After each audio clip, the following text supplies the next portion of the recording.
So this time, on our glorious list of losers, we have this little guy who used to be the rank S #1 hunter, who had just soloed a deadly hanging trap in the sky that promised to grant any wish. He was ready to wish for world peace, get rid of all the bad girls and all that crap. But his friends said, "Who the hell said that?" and clapped for his sister right in front of him, leaving him to watch her die and then sending him to hell. That's max-level anime villain stuff, not gonna lie. We fast forward 100 years later, and our boy wakes up like any rank F loser, only to find out that the treacherous squad has been alive all this time and has become humanity's #1 enemy. And guess what? His little sister is also there, but her brain got the factory reset button. And now she's around here wanting to engage in sibling activities that would make Sweet Home Alabama jealous. Hanging in the sky is a dungeon that's basically a cosmic scam, promising to grant any wish to whoever clears it. For years, hunters have thrown themselves against this deadly hanging trap, hoping for a miracle, and instead, getting a one-way ticket to the afterlife. The best of the best, the rank S hunters have been smashing against this calamity, and today it was Meguru's turn to play. He and his squad of hopefuls entered the boss room and were greeted by a giant serpent. Oh boy, the art in this manhwa is absolutely fire, I tell you. So when the beast lunged, the battle began and quickly went to hell, leaving Meguru completely alone to face this calamity, thinking a monster of this level was no match for a tough guy like him. He unsheathed his sword and dove headfirst into battle, the serpent clearly unimpressed by his rank S arrogance, lunged straight at him, forcing Meguru to dodge and step back after a moment of dramatic posing. He decided he was done playing, activated his skill while violet sparks crackled in his hand and then all over his body. The serpent attacked again, but Meguru was faster. He ducked under its massive body, looked up at its scaly belly, and thrust his hand upwards, releasing a bolt of pure energy. The violet explosion shot straight through the serpent's skull as the monster fell dead to the ground. Seeing this, his surviving teammates erupted in cheers, later gathered around a campfire. A warrior-class hunter named Miyoshi Matsubara told Meguru how happy he was to have him on their side. Then Kana, the designated maiden and healer of the team, jumped on him, murmuring how incredibly cool he was, but Meguru, patting her on the head, told her he could only defeat that monster thanks to her while she smiled, her brain. He decided that now was the perfect time for a stroll down memory lane driven by trauma, from a time when he and his family were ambushed by a pack of wolves and being the utterly useless person he is. He was caught when one managed to sink its teeth into his hand, making him fall to the ground, his father armed only with an iron pole. And the desperation of a father tried to scare off the beasts. Meguru, frozen in a useless state of panic, could only watch. His father, seeing that his son was about to do something stupid, shouted for him to take Kana and run. When Meguru hesitated, his father played the ultimate guilt card, ordering him to run, since that was the command of the family head, while Meguru stood there like an idiot, not knowing how to act in this situation. His mother grabbed his hand, leaned in close, and told him to flee with Kana. Seeing that he still hesitated, she hit him with the phrase, "The worst thing a child can do is die before their parents." Looking at his mother in horror, Meguru realized that his parents were determined to become embodiments of wolves to save their children. He understood he wasn't strong enough, but his pure determination to die was all he could do for them to fulfill their last wish. Gritting his teeth, he told his parents he understood, promising to protect Kana. His father, blessed be his suicidal heart, smiled relieved just as a dog lunged at him. This dog looked more cute than scary. With his last breath, he shouted to run, and Meguru took Kana's hand and ran into an alley without looking back. Returning to the present, holding Kana, he thought to himself that he wasn't alone because he had someone to protect. He told the group to pack up camp, and Miyoshi pointed out that since the floor boss was dead, they could finally relax without fear of being ambushed. While they slept, as they settled around the fire, Miyoshi took a sip from a bottle and complained about their rations. Meguru, looking at the flames, thought that if they managed to get through this dungeon, then their lives would change. They wouldn't have to worry about monsters anymore because whoever cleared it could ask the gods for whatever they wanted, and their wish would be to destroy every last dungeon. And sure enough, as soon as he said that, the group fell into absolute silence. The only sound was the crackling of the fire and Miyoshi looking away awkwardly before murmuring that he was right. Thus 2 weeks passed. They cleared one floor after another, and now they were facing the final boss, which turned out to be a fire dragon.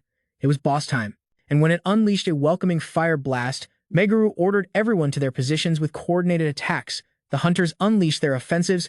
The healer girl cast some magic, probably hoping it would do something, and looked horrified to see that it did absolutely nothing. Meguru's eyes widened as he saw their combined attack barely managed to rip off a few scales from the beast. Decided it was time for his protagonist scene to draw his swords and think he had to concentrate all his strength into an epic attack. He charged forward with all the unwarranted confidence in the world and was immediately struck by the tail of the dragon, sending him crashing against a wall. Hana ran to his side, asking if he was okay while healing his knee. As the magic stitched his skin, a thought finally pierced through Meguru's thick skull. He realized something so profound, so revolutionary that it was a miracle the girl wasn't collapsing under the weight of his intellect. He shouted to the others, explaining his plan, then hit us with his internal monologue about how it took him 2 whole weeks and a near-death experience to finally understand the novel concept of fighting together as a team. Until that moment, he hadn't trusted anyone but Kana, but now, after being humiliated, he was suddenly sure his teammates would definitely have his back. And at this point, you could already smell betrayal from miles away with the sudden and devastating realization that only someone with a class, without a job, could defeat the final boss. Meguru charged at the dragon from above, thinking he was neither a wizard nor a swordsman, but a magnificent and misunderstood blend of both. When his sword ignited with magical energy, the rest of the group stood agape as he wielded his blade, believing it would be the most powerful and glorious final attack in dungeon history. He shouted triumphantly as the dragon fell to the ground, "I did it. Now I can wish for world peace." But before he could finish his victory speech, he felt a sharp pain in his back. He turned to see one of his teammates had just turned him into a human shish kebab. As the sword spun, another was plunged into Kana, who fell without making a sound, Miyoshi wiping a drop of blood from his cheek. He leaned close to Meguru and said, "The game of pretending to be friends is over." He told him they couldn't let him live, since his viewpoint was too different. Meguru looked at him incredulously as Miyoshi explained he was the only one who wanted to destroy the dungeons. Another squad member chimed in, complaining he didn't want to lose the status he had earned through blood and sweat. Furious, he asked, "I understand how I could be a problem, but why did you kill Kana?" Miyoshi shrugged. "Isn't it obvious, idiot?" she would have squealed. Hearing this, Meguru's eyes burned with rage as he shouted, "They killed her for such a stupid reason." Miyoshi laughed in his face. "Stupid reason? The only stupid thing here is you and your idea of a perfect world." As he pierced Meguru, he said, "I don't know how a loser without a class like you got so strong, but this is what happens when you cross the path of real heroes." As his strength faded, Meguru thought about how he, who had chosen the class without a job, had worked like a damned to reach such heights, only to be despised in their final moments, and it had to be by their own friends. He thought to himself that he had been a fool, an absolute first-class idiot for trusting that treacherous scum, and because of his stupidity, Kana was dead while the last of his consciousness faded away. He thought to himself that he would never forgive them for this, and with that thought, our boy blinked into the abyss and fainted, opened his eyes not before the gates of heaven nor the fires of hell, but before the dull white ceiling of a hospital room. He looked at his hands, thinking, it was all a dream, but no, he definitely remembered dying. He remembered those bastards killing Kana, and at that moment he started to cry like a sad anime protagonist.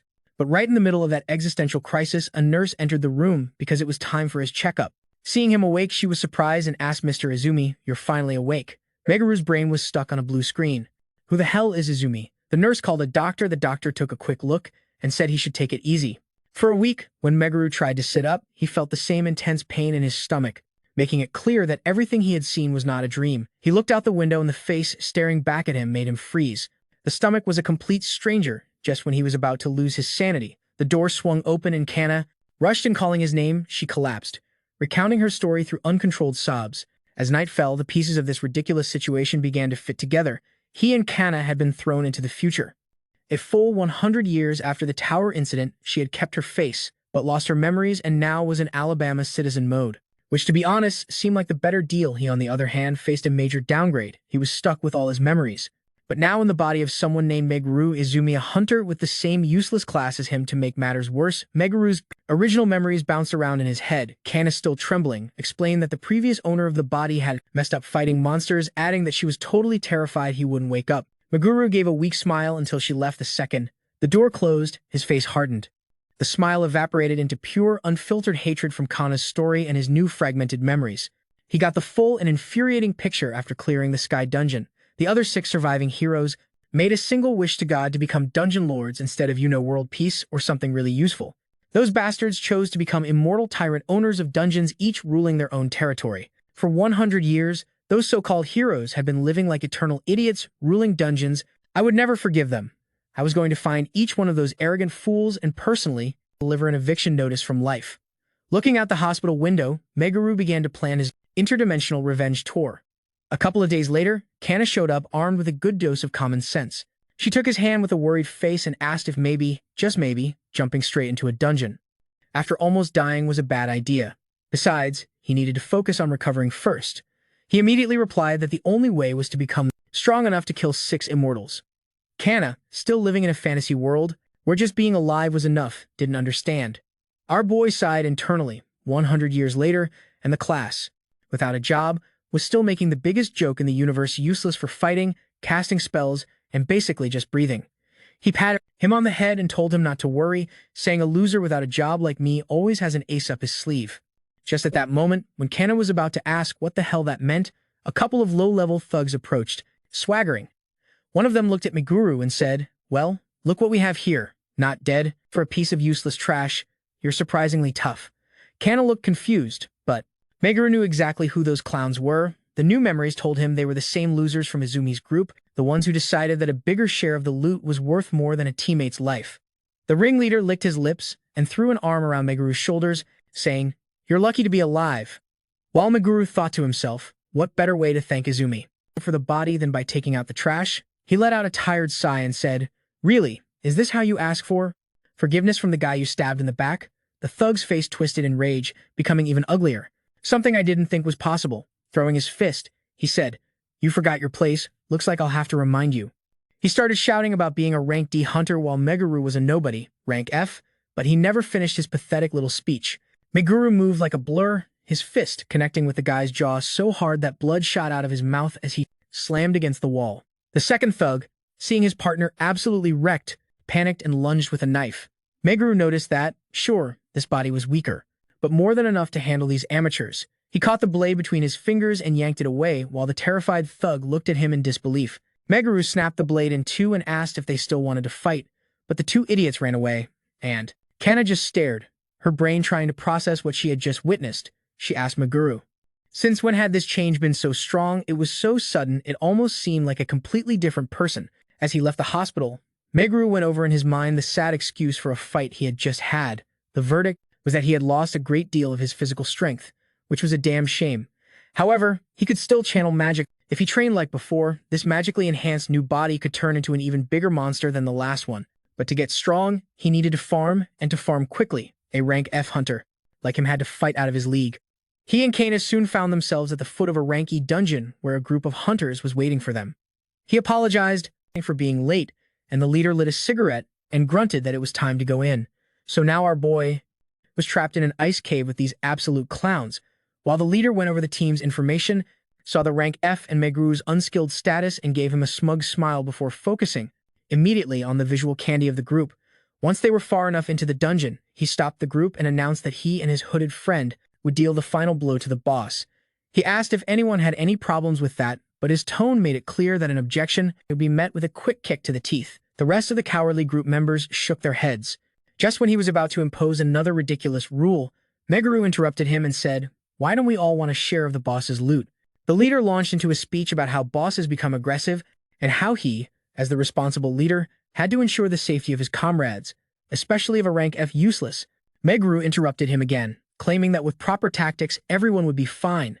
That was the wrong button to push. The leader drew his sword and pressed it against Meguru's throat, his little lackey putting a hand on Meguru's shoulder.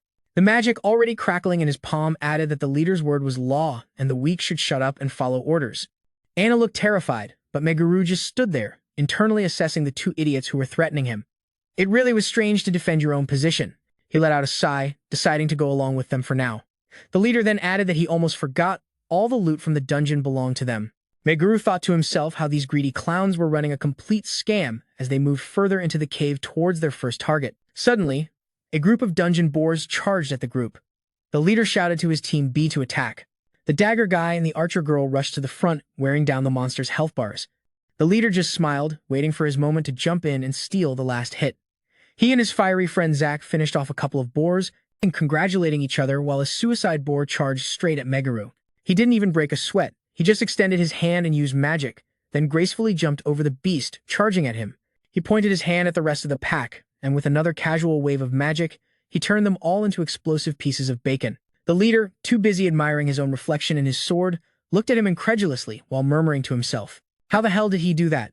Just then, a boar he had overlooked charged at him, sending him flying. Before he could even register the pain, Meguru's magic took care of the last boar. He walked calmly, held up a boar tusk, and said, "Here, you drop this." The leader snatched the tusk from him. Stammering that he could have handled it himself, Meguru just sighed and said, "When a team member goes down, The survival odds for the whole team drop. Isn't that basic? The leader, trembling in place, just shouted for everyone to move on. The trek through the dungeon felt like an eternity with those clowns, but they finally stumbled upon the main boss room. The leader immediately pointed at Meguru, telling him to stay back and take care of everyone. Meguru just sighed while the rest of the group looked confused, but the leader assured them that he and Zack would handle it. The two idiots charged into the boss chamber at the center of the room. Inside was a monstrosity that looked like a boar that had a one-night stand with a nightmare. The boss was a gigantic beast, with 4 glowing eyes and a pair of leathery wings. The leader, high on his own stupidity, just smiled and charged at the boss while Zack supported him from behind, unleashing a torrent of fire.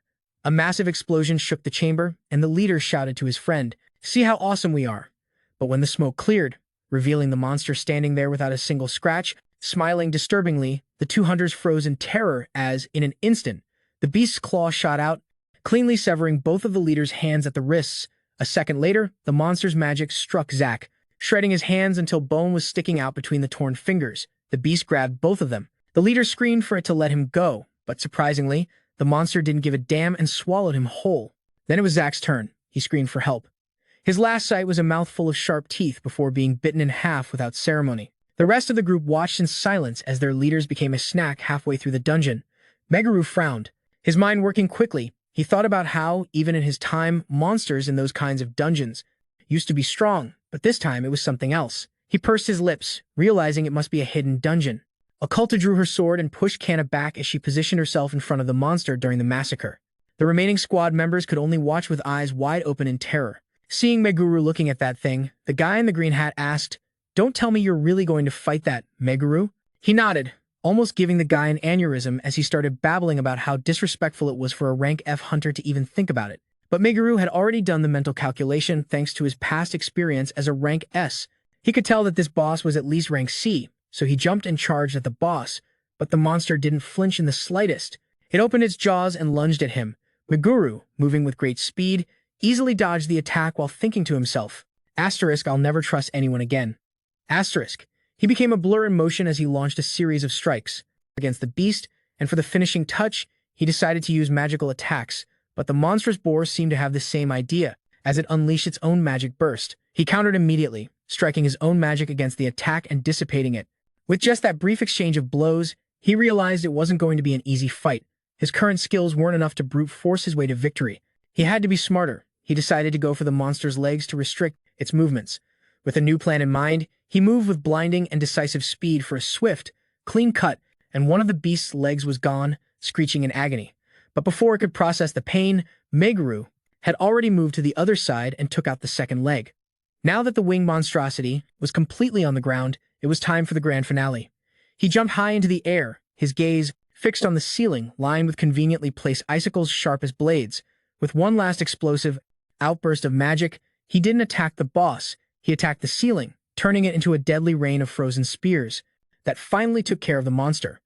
And when they did, silence descended over the cave as they just stared, with their brains struggling to process how a rank F hunter had just single-handedly defeated a boss.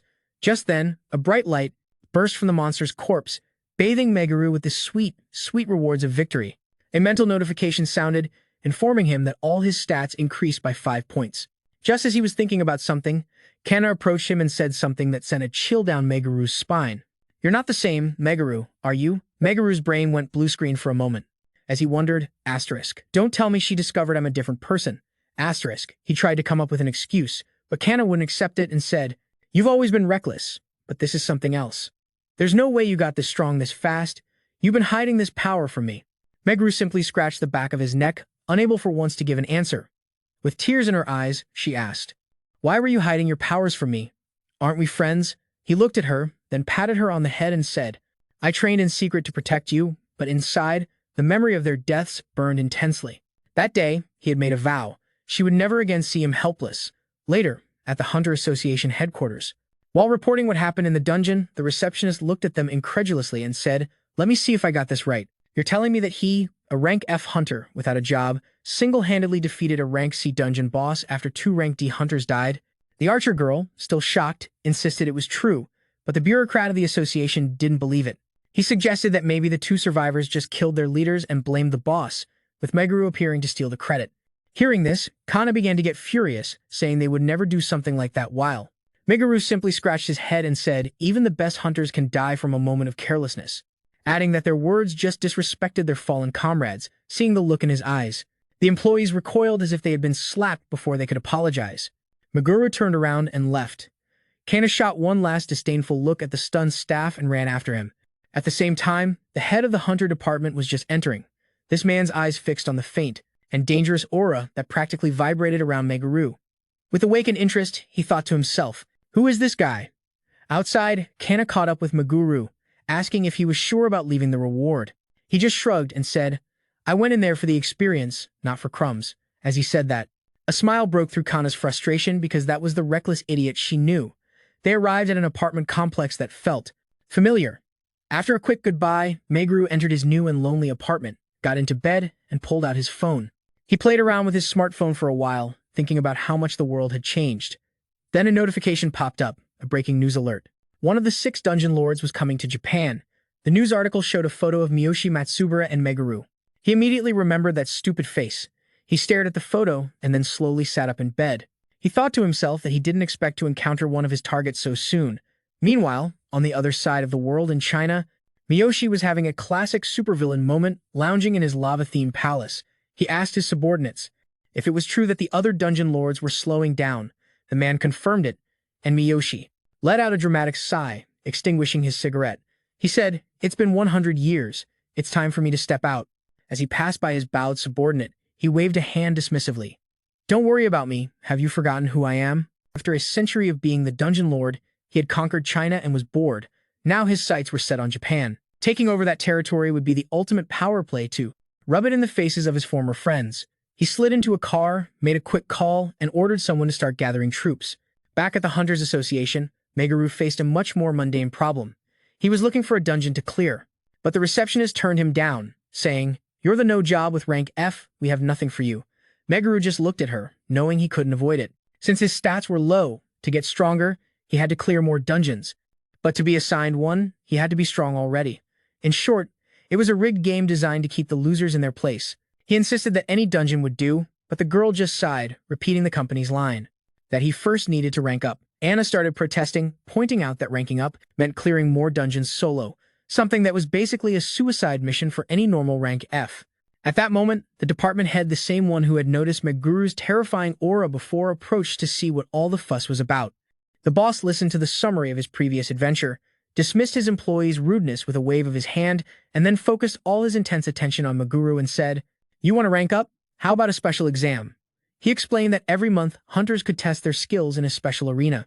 If you passed the exam, your rank would go up, there was no life risk, and you could repeat it if you failed. It seemed too good to be true. Still, it was a shortcut, and shortcuts were his specialty. I'll do it, he said without hesitation. As Meguru walked away, the receptionist asked the boss why. He would even suggest it since no hunter had ever passed. The boss just kept smiling and said, I have a feeling he will be the first. 3 days later, deep in the underground arena of the association, the announcer explained the rules to the participant. The basics were simple. The monsters are fake. The pain is real. But even if your spine gets ripped out, you'll walk out. When the announcer asked for the first volunteer, a guy dressed in full armor stepped up to go first. The enormous doors opened, and he marched in. On the monitors, the other participants watched as a gigantic serpent materialized. The guy charged and swung his mighty sword, which connected with a dull thud. The serpent didn't even flinch. It just seemed offended. A moment later, the serpent wiped him out of the arena without a second thought. Seeing this, the other participants collectively freaked out, while one murmured, that thing is at least rank A. How are we supposed to defeat that? The unflappable announcer simply asked. Who's next? Meguru raised his hand calmly in the arena. Our boy was now facing a massive white lion. Without wasting a second, the monster immediately started cooking a fireball in its mouth. Meanwhile, our boy dodged it by a hair, just as the fireball ignited the spot where he had been standing. The lion followed up with a swipe, but Meguru blocked it. The force dragged him across the ground. That attack told him everything he needed to know. He thought to himself that he would be finished if it even grazed him, but by then, he already had a plan.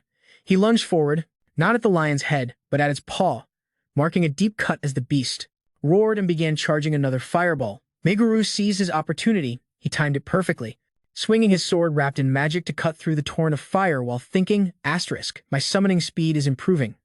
**, now I can move faster.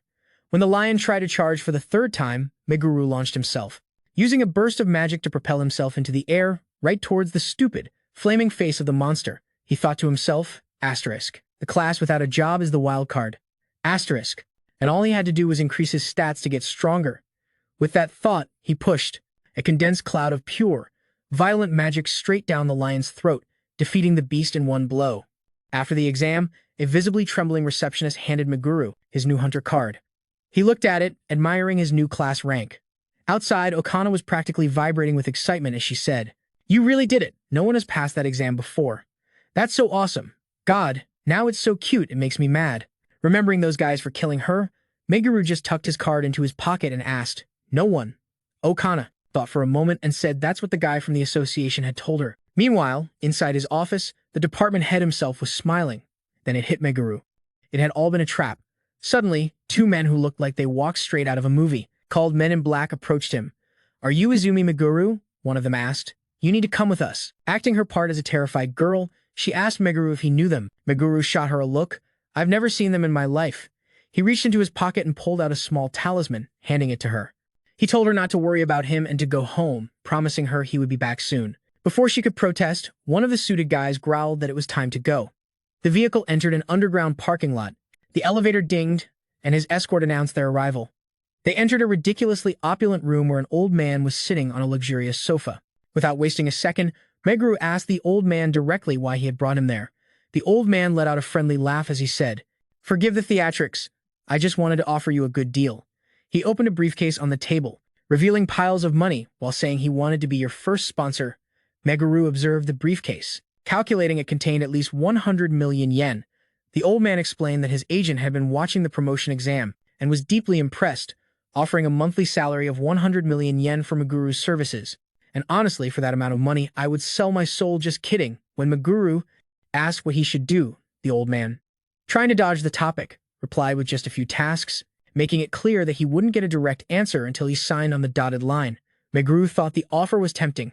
The money could fund his war against the lords of the young girls, but it came with golden handcuffs. He told the old man he appreciated the offer, but that his freedom wasn't for sale, and politely declined while turning to leave, only to find that the door was now locked. One of the old man's agents stepped forward and said, "We can't let you leave."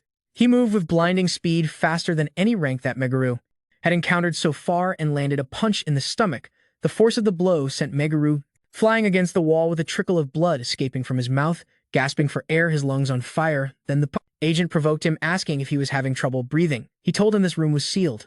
The only ventilation was in the outer hallway. Flexing the ring on his finger, he said, "You won't have enough oxygen unless you have one of these." Meguru looked at the shiny ring and realized they were using a magical object still. He stood up, wiping the blood from his lip while saying, "Well, that was unexpected, but you only delayed me a little with that." He launched himself at the agent who had just hit him. The thug smiled, preparing for another punch, but his smile faded into a look of pure shock when Meguru's fist connected first, with his face sending him to the ground in a heap. The other agents looked on incredulously. They couldn't believe it.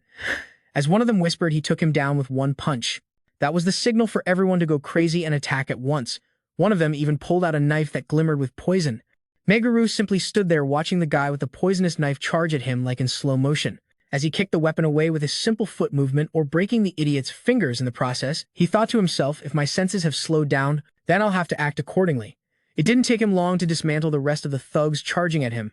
In seconds, only one agent was left standing. As he slowly took off his tie and then his shirt, he said, "You're good, but you're no match for me." He ripped a battle axe off the wall and charged with a roar. Meguru dodged the wild swings.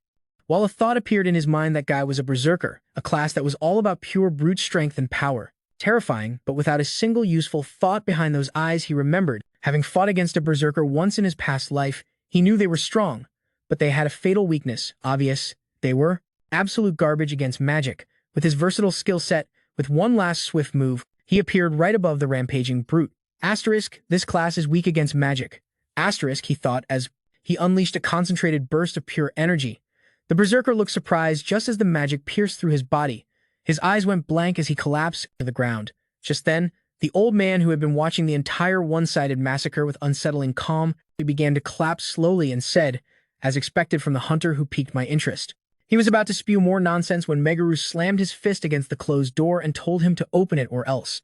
The old man just laughed and pulled out his phone, saying, "Don't be in such a hurry. even someone as strong as you has weaknesses. He turned the screen towards Meguru, and the world stopped.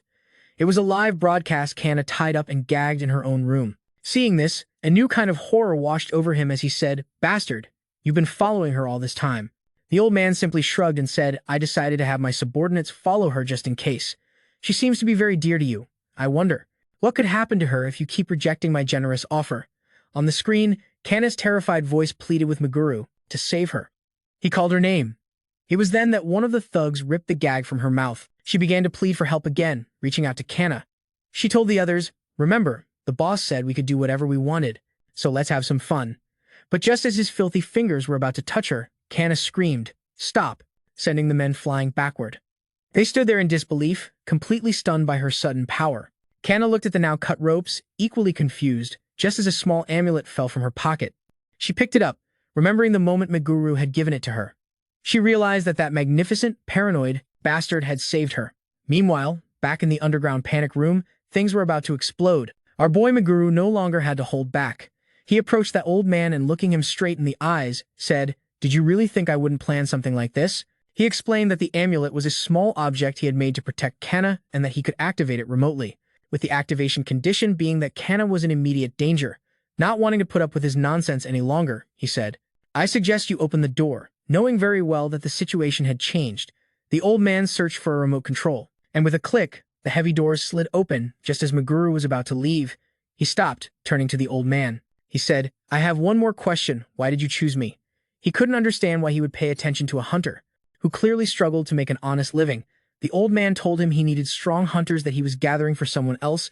Seeing that he was hiding information, he pressed his sword against the old man's wrinkled throat while demanding a name. The old man looked at the sword with wide eyes filled with terror as he told him the man's name. Meguru continued with his questions and asked why the old man needed them, swearing he didn't know anything else. Meguru held his gaze for a long, silent moment while saying, "I believe you," before moving his wrist and leaving a cut, a shallow and bloody mark on the old man's cheek. "If you or any of yours come near me or Kana again, I will kill you." With that, he turned around and left later, breaking through the door of his apartment with his heart pounding in his chest as he shouted Kana's name, asking if she was okay. The second she heard his voice, Kana lunged at him, clinging to him while he asked if she was hurt anywhere. "Hurt?" She just shook her head, crying while holding the scorched remains of the amulet. Meguru apologized for leaving her alone while softly saying, "You did well." She sat on the edge of the bed, the adrenaline finally fading away, and asked if they were going to call the police. Meguru shook his head and told her that Miyoshi Matsubara was involved in this, so the police couldn't do anything against a monster like that. Upon hearing the name, Kana jumped up from the bed and asked, "Matsubara, one of the 6 heroes?" Meguru simply nodded while telling her to pack her things. Kana blinked, confused, while saying, "Pack my things?" He confirmed with a serious expression and said, "It's no longer safe for you to live alone. You're moving." Before she could even process it, he was already grabbing a box and starting to pack her belongings. Kana finally found her voice and asked, "Wait, where am I moving to?" He turned around and told her, "Until you find a new place. I thought you would live with me." Kana's face exploded in 50 shades of red, and she began shaking her head, asking him if he didn't see a problem with that. But this hard-headed guy just turned to her and asked, "What's the problem?" looking genuinely confused before adding calmly, "I have a double bed." Kana repeated the question, asking, "And you don't see any problem with that?" He just tilted his head and replied with a no while saying, "I care about you a lot." At that moment, Kana's brain short-circuited as she watched him struggle and added, "It's not normal for families to live together." The word family seemed to calm her panic, and she finally conceded, saying if it's with you, then it's okay, while mentally requesting citizenship in Alabama. Meanwhile, in a scene straight out of a villain's manual, Miyoshi entered the now demolished basement of the old man. Seeing the mess, he asked, "What the hell happened here?" The old man, who looked like he could die at any moment, greeted him and admitted that he had failed to recruit the hunter. Miyoshi grabbed him by the hair, pulling his head back, and asked who did this to him. The old man quickly handed over a phone number, explaining that the hunter's name was Izumi Meguru, an unknown hunter. With a no-class but terrifying strength, the name made Miyoshi stop and Suma Meguru. No class but strong. A flash of memory, a face from a century ago, crossed his mind. It can't be, he thought, throwing a phone with a picture of Meguru at the old man and ordering him to find out everything about him. He wanted to know every detail and even gave him permission to use any necessary methods. Later, Kana woke up still. Unable to process the fact that she was in the same bed as Meguru, she stretched before her eyes, landed on his sleeping face. A blush appeared on her cheeks, and after a moment of internal debate, she gave in to the impulse and touched his cheek with her finger. Later, already dressed and ready to escape, she stopped dead at the apartment door. Because a bright, swirling portal had just appeared out of nowhere. She screamed, calling for Meguru. He came out of the bedroom. He looked at the shining portal and said, "Well, that's new. You don't usually see more girls popping up in residential hallways." He assessed it, noting that it was probably C rank. He told Kana he would be right back, but she grabbed him from behind, refusing to let go, saying that if he was going to enter that strange void that devours apartments, she would go with him inside. After dispatching a few low-level monsters, Meguru noticed that part of the dungeon was a failure. Kana, who was following behind, thought to herself, was she useful there? She felt more like a very anxious backpack. As if reading her mind, Meguru turned to her and said, "Hey, you can use asterisk, asterisk, abyss, asterisk, asterisk." Kana looked at him blankly. Asterisk, asterisk, abyss, asterisk, asterisk, the legendary spell that reduces stats, the one from fairy tales. She thought about how ridiculous that was, because the only known person who could use it was the legendary heroine, while she was just a mere cleric. But Meguru was sure that even with her memories lost, that power was still buried in her soul somewhere. Just then, a monstrous dog charged at them. Meguru, without missing a beat, turned and launched a weaker version of asterisk, asterisk, abyss, asterisk, asterisk, sending the beast flying with a kick, while Kana just stood there, thinking, what the hell just happened here? Turning to her, he explained that what he just did was a diluted version of asterisk, asterisk, abyss, asterisk, asterisk, adding, "It's the only advantage of being in the no class. I can do a bit of everything." Kana's eyes widened in surprise as she exclaimed, "That's amazing. I never knew the no class was so cool." Shifting his attention to the topic, he told her that it was nothing and that she could do much better than him because the technique was practically engraved in her soul. All she had to do. It was about believing in herself and imagining the outcome, basically a kind of power of friendship after a little more convincing. She finally accepted to try as she closed her eyes, her hands crackling with budding energy. Meguru watched her formulating a thought in his mind. Maybe the key wasn't to recreate a huge and complex spell from memory. Maybe, just maybe, she could achieve the same effect by layering simpler spells, one on top of the other, just as Meguru pointed to the new wave of monsters. Kana closed her eyes, took a deep breath and unleashed the legendary spell, Abyss, binding them in place. She looked at her own hands, her mind completely in shock as she murmured, "I actually did it." Meguru just placed a hand on her shoulder and with a proud smirk on his face said, "Didn't I tell you?" Then added, "Now that you've mastered the debuff, I'll teach you. Strength and adjustment." Kana looked at him as if he had just suggested throwing live grenades into the air some time later. They were already in the boss chamber, and it didn't take long for everything to spiral out of control as the boss charged. Kana's mind raced. Recalling the crash course Meguru had given her on the way, she extended her hand, channeling her mana, and cast Strength, which was the opposite of Abyss, a spell that didn't weaken enemies but boosted allies. As if on cue, Meguru slid between the beast's legs with a reckless confidence, placed a magical seal on the ground, and a column of flames erupted instantly, turning the monster into a pile of ashes. Seeing him defeat the beast, Kana thought to herself, "Now I can be of help." Meguru approached her, thanking her for her assistance before adding, "I'm surprised how easy that was." "You're amazing." Kana's face turned crimson, and she began to stammer that it was nothing really. But Meguru's smile faded as he checked his stats. Something was wrong. The dungeon was cleared, but his experience bar hadn't moved. There was no reward or the satisfying sound of a level gained. It was then that a new portal shone before them. This looked much less welcoming and much more like a direct ticket to hell that doesn't look like an exit. "Does it?" asked Kana. Meguru's face was grim because he realized exactly what it was. "It's a double dungeon," he explained in a brief and urgent tone. A rare and twisted phenomenon where a second, much harder dungeon was hidden within the first. Seeing the mana emanating from the portal, he calculated it would be at least a B-rank dungeon upon hearing the word. B-rank. Kana's expression fell. She knew this idiot would want to conquer it, trying to be the voice of reason. She reminded him that this was like a natural disaster, warning him it was too dangerous even for him, and begging him to turn back, but he didn't want to listen. He didn't want to leave, especially after having come this far. Turning to her, he said, "With your boobs, he should be able to handle it." Began walking toward the portal of doom, and Kana shouted his name in a desperate and terrified cry. But her voice was drowned out by a thunderous crack. The entire cave ceiling started to fracture. Meguru's eyes widened in horror, and he turned running toward Kana, but it was too late. She was too far away. Huge rocks fell from above, and Kana could only watch him before the world went black and she was buried under a mountain of rocks and debris. Meguru turned and saw that the whole damn ceiling had collapsed right where Kana was. He completely lost his mind, started shouting her name and clawing at the rocks. Maybe an image of her turned into a pancake. It was now floating in his mind, but then Kana simply crawled out from the debris, shook off the dust, and said, "I'm fine." She barely had a scratch. She told him it was all thanks to the spells that he had taught her, and then out of nowhere, she gave him a big hug. Meguru went stiff and awkward before pushing her away. He tried to act calm, saying that the collapse felt like magic, like someone else was there, or, well, no surprise.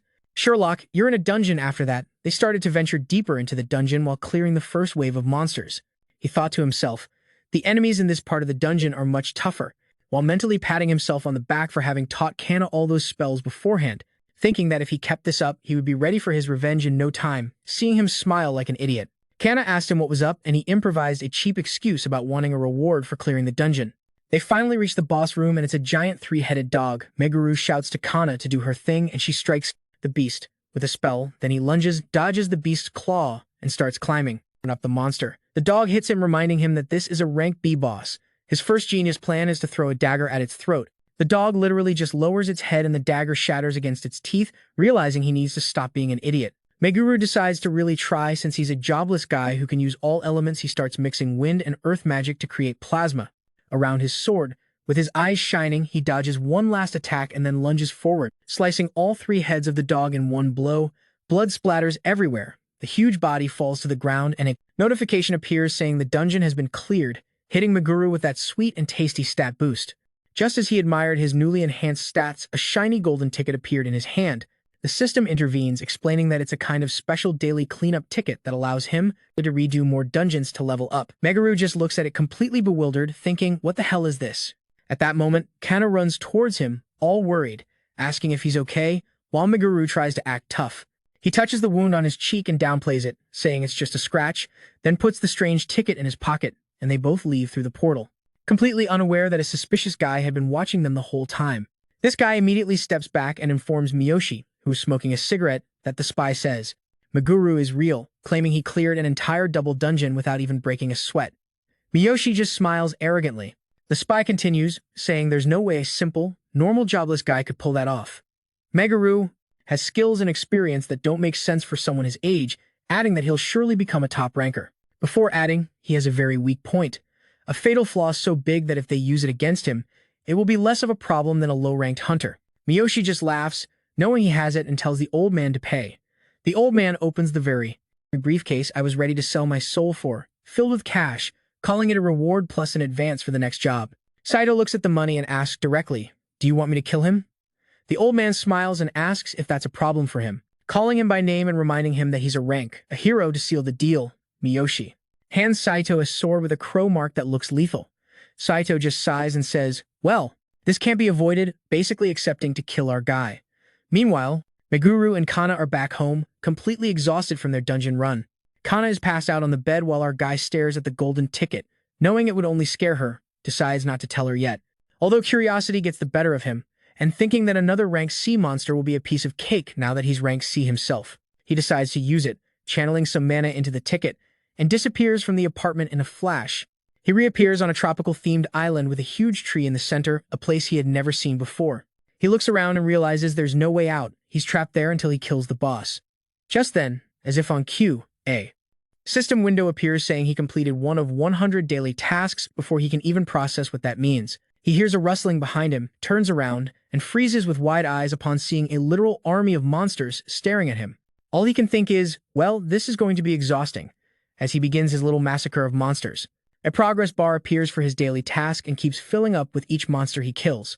After finishing the last monster, he catches his breath and thinks, all right, now what?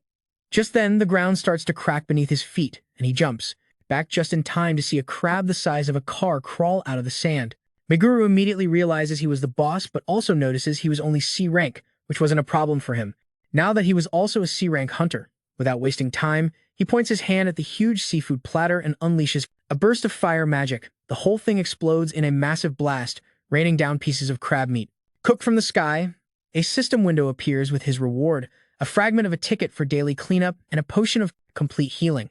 Meguru instantly realizes that the reward from this dungeon is not like the usual ones. Still, he accepts it, and the potion materializes in his hand. He then looks down and sees that his hands are becoming transparent. He stands still, watching as he fades away completely. He reappears in his apartment, and the first thing he does is check on Kana, who's still fast asleep. Then he looks at the ticket in his hand and realizes it hasn't disappeared. A little while later, he and Kana are arriving at the Hunter Association when some random guy tells his friend to look at our boy. They both start staring at Meguru. Meguru, who has the social grace of a brick, approaches them abruptly and asks, "Do I have something on my face?" The guys get startled, waving their hands and saying it's nothing before running toward the building. Kana has to gently remind him, "Hey, you're the unemployed guy who somehow passed the promotion exam. Basically, you're a celebrity now, idiot." Before she can finish, a worker from the Hunter Association calls him. She says they've received a special mission just for him and Kana. Meguru takes the paper and immediately gets confused, thinking, "Who the hell is Saito, and why would he specifically ask for us? Are you sure you have the right guy?" The girl just smiles and says Saito probably noticed him after the exam. Meguru just smiles and says he'll accept the mission. A little later, he arrives at the meeting place and finds Saito waiting for him with two other guys. Saito greets him with a smile and says, "So you're that strong, crazy guy without a job." Meguru shakes his hand, thinking to himself, "So that's my title now, I guess." The other two basically announce that they're just useless shields to meet the group's quota, telling Meguru they're counting on him. They all enter the dungeon. The squad prepares to fight a crystal lizard, but before anyone can even blink, Saito steps forward with his new sword and kills the monster in a single strike, turning it into glittering pieces. Meguru is genuinely amazed by his power, thinking that rank really isn't a joke after all. He was the second strongest rank in the world, not wanting to fall behind when a pack of monsters tries to attack him from behind. Meguru burns them all with a wave of fire magic. Saito just smiles, saying the rumors were true, and seeing him in person is something else. Then they suggest that since Meguru is so strong, maybe he should clear the dungeon by himself while they handle the loot. At this point, anyone with two functioning neurons can guess that this guy is suspicious as hell.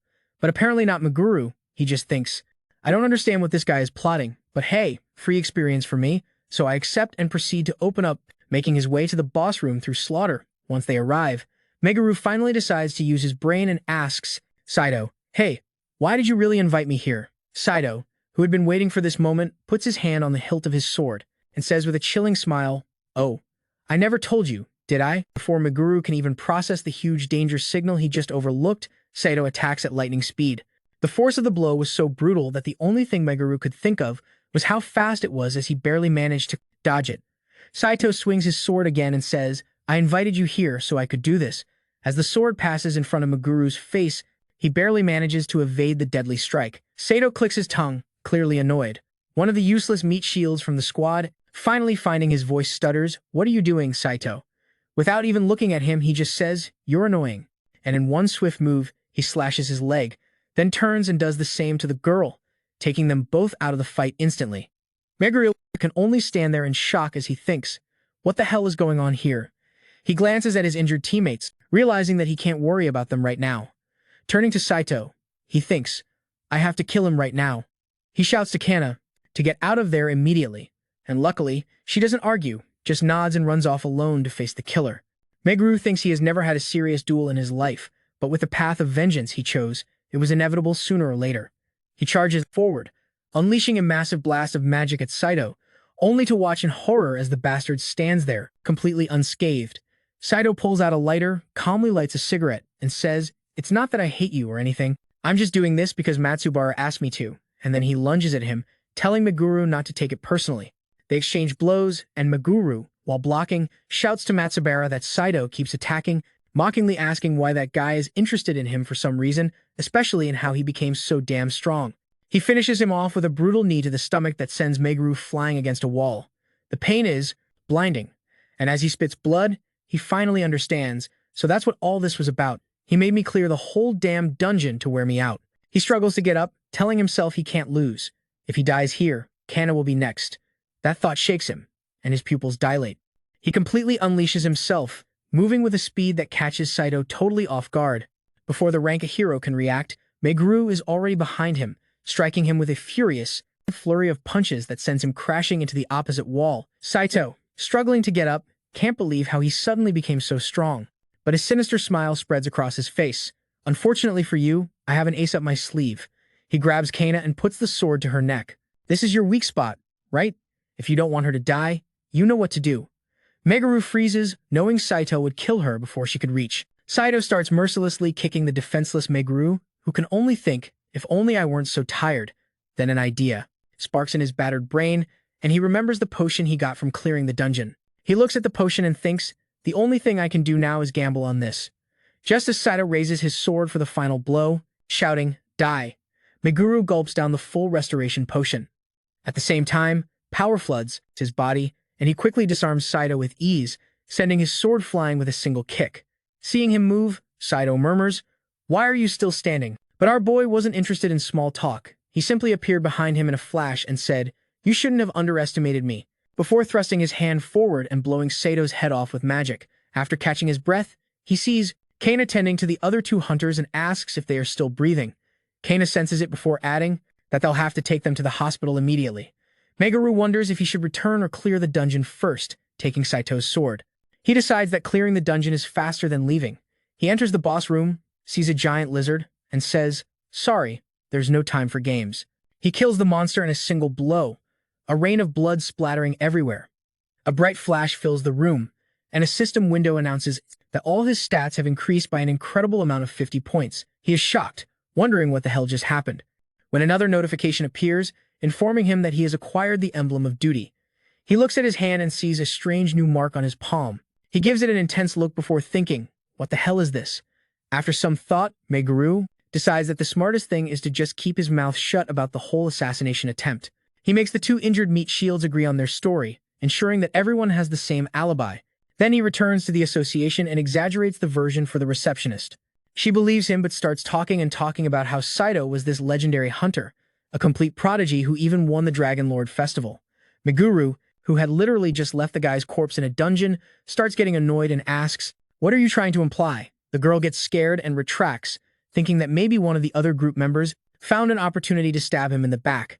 Meguru just stares at her, tapping the table with his finger, in pure irritation before saying, "And what reason would we have? Do you really think any of us could do it?" The girl immediately bows and apologizes, realizing how stupid it sounded, Meguru recalling the hole he blew in Saito's head. He just tightens his lips and says he's tired before turning to leave. He walks right past Kana and tells her they're heading home. Kana asks him why they couldn't just tell the association what really happened. He gives her a half-hearted excuse about how telling the truth would bring the police and turn everything into a huge disaster. He even swears that's the only reason. But of course, it's a complete lie. His internal monologue is a completely different story. It was Saito's fault for trying to kill him, so he got what he deserved. Besides, with the dungeon gone, there's no evidence of anything. The real reason he's lying is that he doesn't want any more damn attention. He's already put a huge target on his back, just for passing the promotion exam, which Matsubara noticed in the first place. He knows he can't afford more trouble now. He has to focus on his revenge. But right in the middle of his grand plans, a sharp pain pierces his head, making him break out in a cold sweat. Kana asks if he's okay, and he brushes it off, saying he's just dizzy. Later, they get home, and Meguru collapses. He's lying on the bed, wondering if this is what it feels like to take a human life.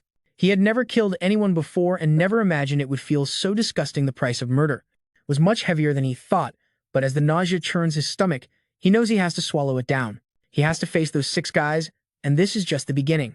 Just when Meguru was about to sink into his new emo hole, Kana's voice jolted him. He looked up at her and saw her holding a plate of food with a look of pure pity. She told him he needed to eat something or he wouldn't be able to take his medicine. Meguru let out a heavy sigh, thanked her for the effort, took a bite, and thought, "Holy crap, this is actually delicious." He felt a wave of strength returning to his body and even thought he felt a little healed. Then it hit him. Kana, being a natural healer of hero level, had probably unconsciously infused her soup with healing magic without realizing it.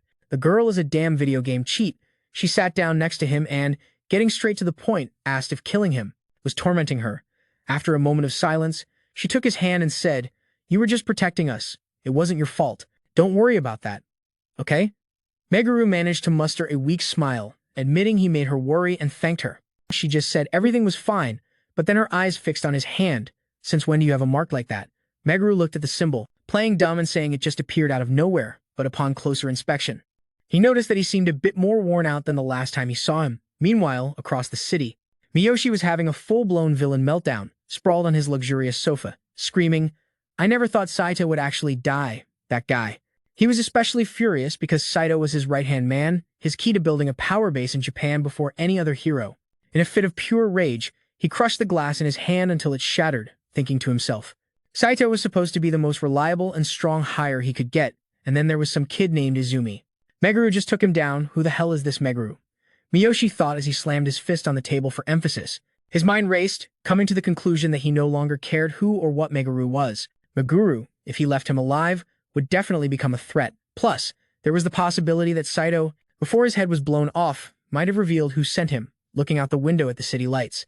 He thought that before the situation spiraled further out of control, he had to kill the kid himself, just like he did to that other man 100 years ago. The next morning, Meguru wakes up, looks at his hand, and the strange symbol is gone. At that moment, Kana wakes up next to him and asks how he feels. He smiles and says he's fine, but his mind is already racing. He thinks Kana still doesn't have enough experience to defend herself alone, and his brilliant solution is not to rest or recover, but to drag her back into another fight. He grabs the golden ticket, takes her hand, and tells her they need to go somewhere for a moment. She immediately blushes, probably thinking he was finally making a romantic move, but he just smiles like an idiot and invites her to another fight.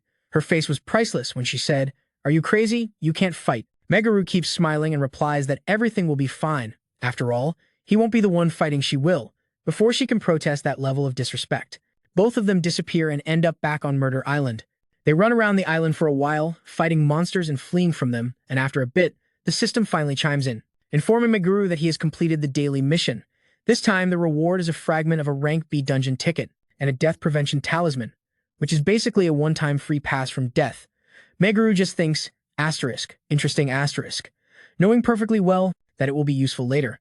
Afterward, they head to the Hunter Association, but as soon as they enter, the chief calls Meguru over for a word, and a talisman of death prevention, which is basically a one-time free pass from death. Meguru just thought it was interesting, knowing perfectly that it would be useful later. Then they headed to the Hunters Association, but barely entered when the boss called Meguru and asked for a word. He agreed and they went to the reception area. The boss sat him down and didn't waste a second, just looked him straight in the eyes and said, "Let's get to the point. You killed the rank A Hunter Saito, right?" Meguru tried to play dumb, asking why he would think that. The boss just scoffed, explaining that there was no way the monsters in that dungeon could have killed a hunter of Saito's caliber, mentioning all the dark rumors around that guy, and says he doesn't believe Meguru would have set a trap, assuming Saito attacked first. He adds, "You're strong. I can feel it. You have a talent that goes beyond the whole ranking system." Meguru sighs, trying to lean on his old excuse. "You must be joking. I'm a jobless nobody. That's the weakest class, right?" But the boss doesn't buy his crap. He simply leans back and gives him a damn history lesson about a legendary jobless hero from 100 years ago, suggesting that it wouldn't be so strange for another absurdly strong person of that kind to appear. The boss smiles and says he actually doesn't care if Saito is dead or not, but if you're strong enough to do it, then I have a request for you. The boss concludes, and just like that, Meguru gets tangled up in a high-level matter. The request turns out to be a trip to the Shibuya Hunter Association to help them clear a rank A dungeon. Our guy thought that rank A is the highest level there is, so it was natural that the local association had already gathered their best people. But just to be sure, they called for reinforcements. Kana, upon hearing this, gets a bit agitated, looking at the crowd of hunters around her, saying, "Do we really need this many people to clear a rank A dungeon?" Meguru just smiles and assures her that everything will be fine. They approach the group they were supposed to join, and Meguru apologizes for being late. The pink-haired girl immediately asks if they are the reinforcements. Meguru nods, and she just huffs, saying that the Hunter Association is interfering too much and that they could have cleared the dungeon themselves. Seeing this, her friend tries to tell her not to be so unpleasant, but Nozomi just sighs and tells Meguru and Kana to stay out of her way. Then she asks what their ranks and hunter classes are. Kana says she's a rank D healer, which gets a reaction. Then Nozomi looks at Meguru and asks, and he just replies, "Oh, I'm a rank D jobless." Well, that definitely gets a reaction. Meguru tries to calm things down by saying, "I know what it looks like, but don't worry, we trust our abilities." That was the worst thing he could have said. Nozomi just covers her face with her hand, muttering that a jobless rank D is obviously useless, no matter how much experience he has. She grabs Meguru by the collar and stands right in front of him. "You're underestimating this dungeon. You're going to die, you know that, right?" And Kana yells at her that she's going too far, and Nozomi finally lets go. Kana runs to check if Meguru is okay, and he just confirms that he is, but Nozomi still looks at him with pure hatred, thinking that his overconfidence is going to get everyone killed. Without another word, she turns around and storms off. The portal to the dungeon, her friends run to follow her, and Meguru just watches them leave, thinking to himself, "Looks like a storm is coming." "Well, it's no surprise, brother. You're a disaster magnet," as they walk towards the dungeon. Meguru notices Nozomi's words reached Kana's head. Meguru takes her hand and asks if she's ready. When she hesitates, he pats her on the head and says, "You're strong enough. I guarantee it. Who do you trust more, me or them?" Somehow it works, and she blushes and agrees. They enter, and are immediately greeted by a huge minotaur. Nozomi orders Sakura to handle the monster, who just smiles and says, "Leave it to me." She lunges and strikes the monster with her axe, making it lose its balance. Hikari follows up with a huge fire spell, Inazomi finishes the job with a clean sword strike, making the beast spit blood before collapsing to the ground. Everyone agrees that rank A is a completely different level. Inazomi, completely satisfied with her performance, says she just needs to maintain formation. It's then she sees Meguru and Kana while thinking to herself. They decided to go in anyway, even after she warned them, knowing there were still monsters around. She told the group to stop, but while she was speaking, another Minotaur breaks off and charges directly at Meguru. She ran to help them, but then Kana throws a shove at Meguru and he calmly kicks. The Minotaur's loaded axe aside, then pulls out his sword and cleanly beheads the Minotaur in one stroke. Seeing this, the hunters in the back who were watching went crazy while they started talking about how incredible our guy was, adding that this was what they had expected from the reinforcements. But Meguru didn't care at all, thought to himself he didn't want to stand out, but I guess it can't be helped. Seeing this, Nozomi's jaw drops to the floor, while murmuring what the hell just happened here.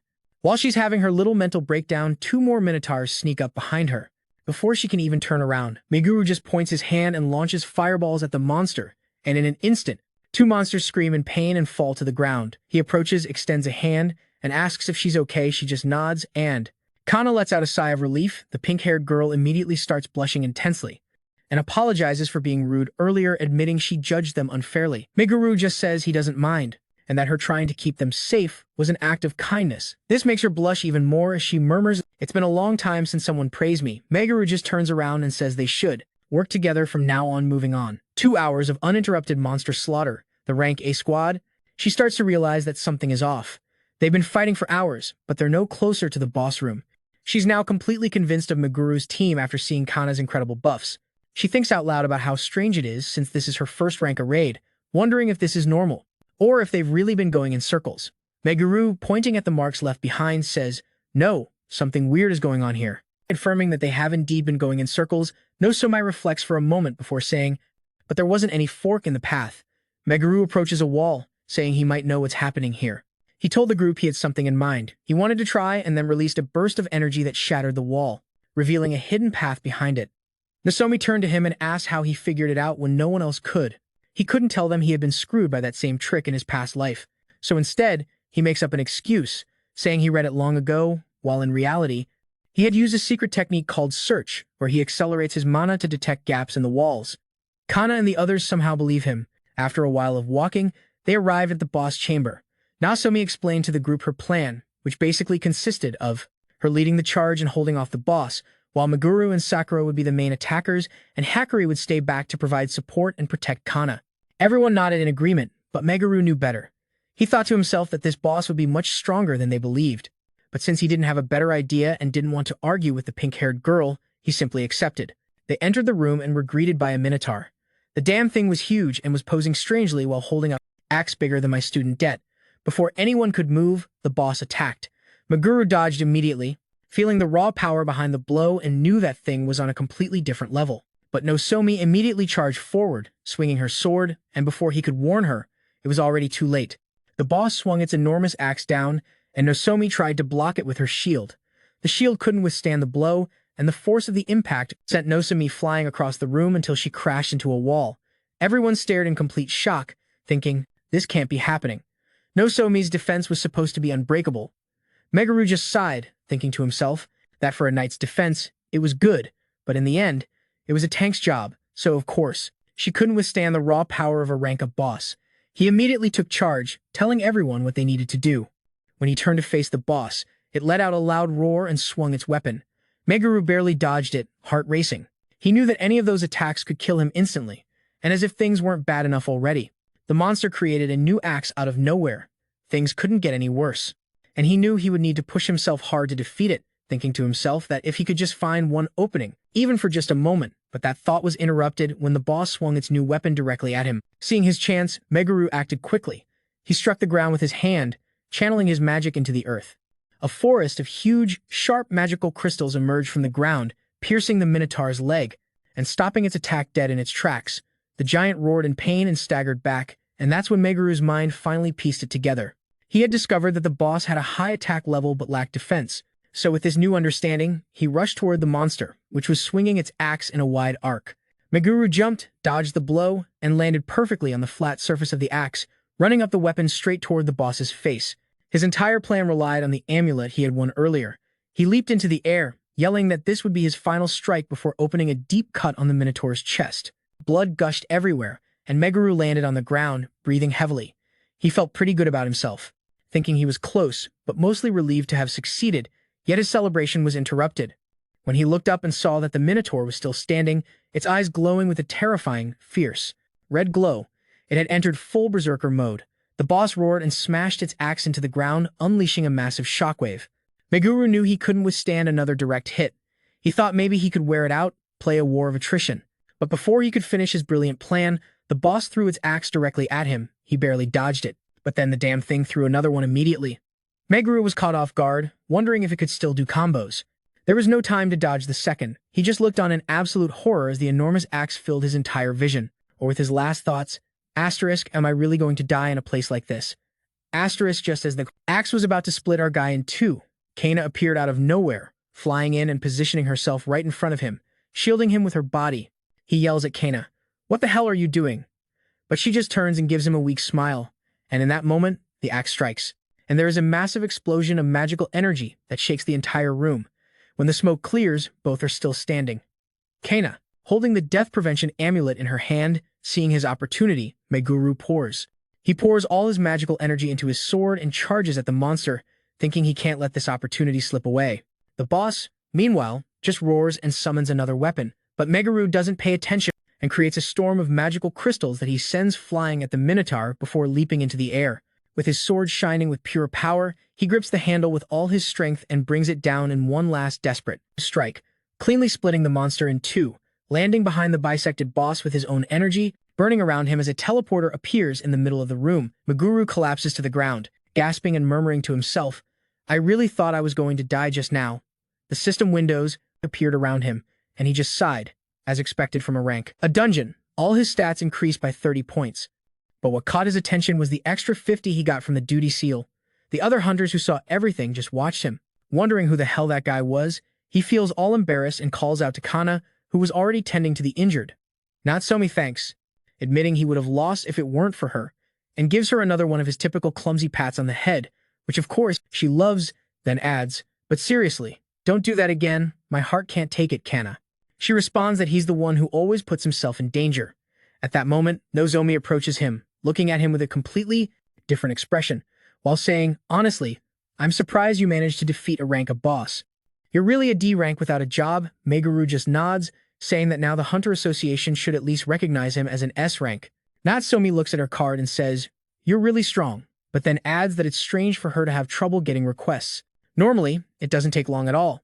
Then completely out of nowhere, she grabs his hand and looks at him, with big shining eyes, launching into a whole sales pitch about him and Kana joining her guild. She talks about how embarrassing it is for a strong guy like him not to be in a guild, about how they could get higher ranked jobs immediately, and that her guild doesn't even take a cut of the reward money. But then she reveals the real reason, blushing all over, saying, "It's because I would feel so much safer if you were in my guild. I would like to work with you." Meguru, being the dense idiot he is, doesn't catch any of that. He just thanks her for the offer but says they have no plans to join any group. No matter how good the deal is, he's thinking that joining a guild would tie him down, and he can't afford that.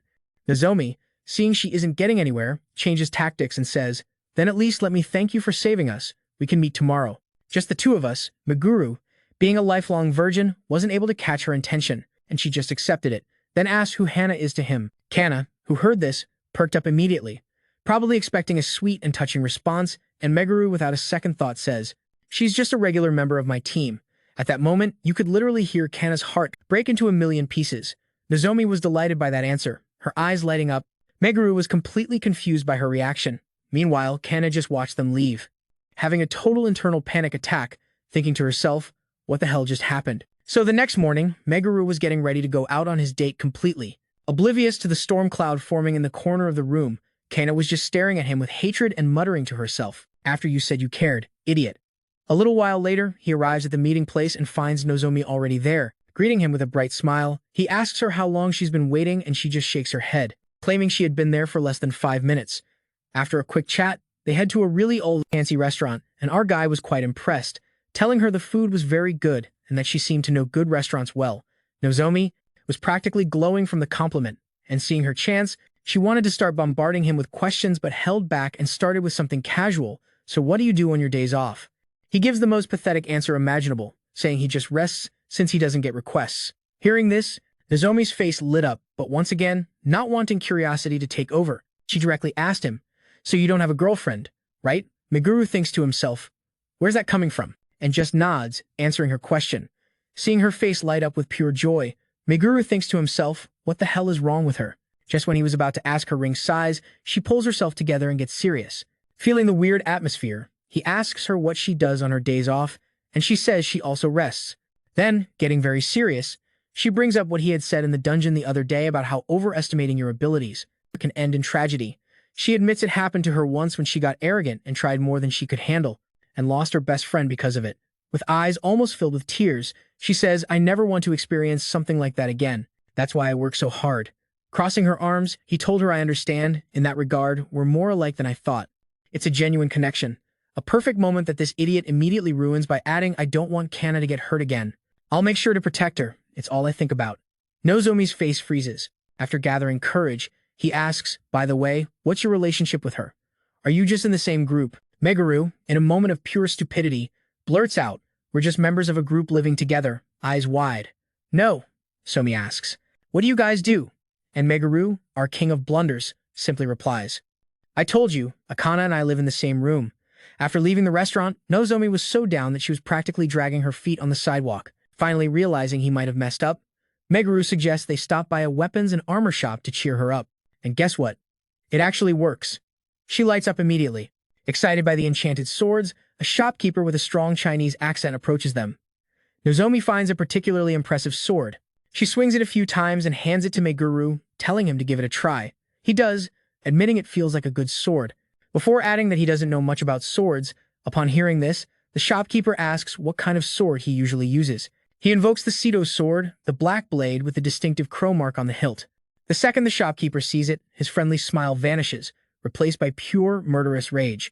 His accent thickens as he growls, "So you work for Matsubara?" He pulls out a small knife and lunges directly at Meguru, who immediately pushes Nozomi behind him and deflects the attack with the Sito sword. "You said Matsubara?"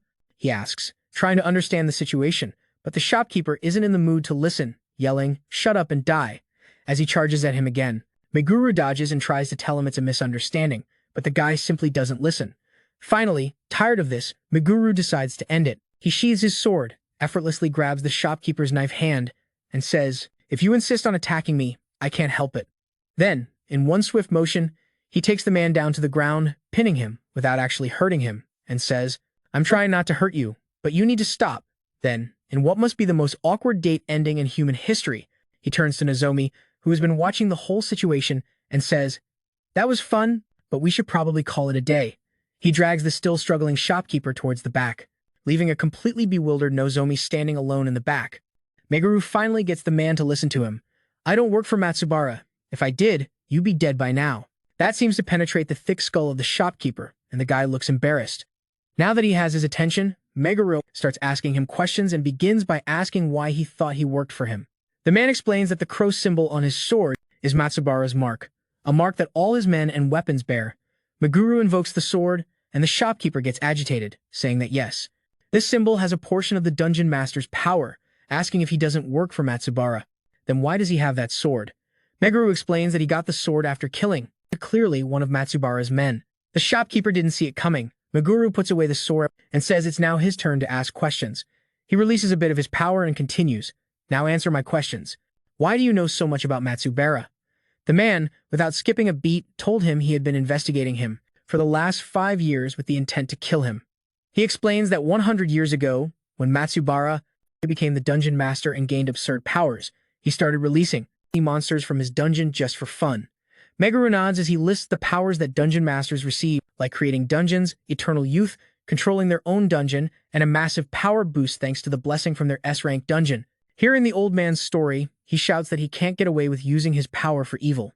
But the shopkeeper just shakes his head, affirming that Matsubara saw other people as mere toys. He created new taxes just to line his own pockets, leaving everyone else to starve, and if anyone even thought of protesting, they were thrown out of the building without a parachute. He then asks Meguru if he has heard of the happiness group. Meguru, feeling the horrible irony, says he has a suspicion. The man confirms it, calling it the worst imaginable. It was a group of girls created to serve Matsubara. Officially, they were just there to give him massages and sing to him, but the reality was much, much darker. His own daughter was kidnapped to be part of it, and when his wife tried to resist, they took her too. While telling him this, old scars resurfaced, and at that moment, he promised he would kill them. He explains that he came to Japan because it's impossible to kill Matsubara inside his own dungeon, and he discovered that the bastard would be visiting. In fact, he's right here now. The man bows, apologizing for attacking him, but Meguru simply lets it slide, telling him not to worry. But he adds, frankly, you'll never be ready to defeat Matsubara. That infuriates the shopkeeper. He throws a punch, shouting, "What the hell could you possibly know?" Meguru effortlessly dodges while saying, "I know more than you. And even though I empathize with you, that doesn't change the overwhelming power difference between you and him. Besides, I will be the one to kill Matsubara." The shopkeeper is completely stunned by this, but Meguru just says he has his own history with that man. Seeing the determination in his eyes, the shopkeeper shudders, realizing they are on the same side. He says, "Then you should join my group. We all need to work together. We can always use more friends."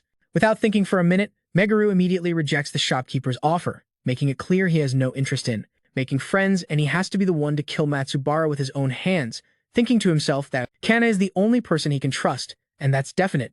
He won't make the same mistake again.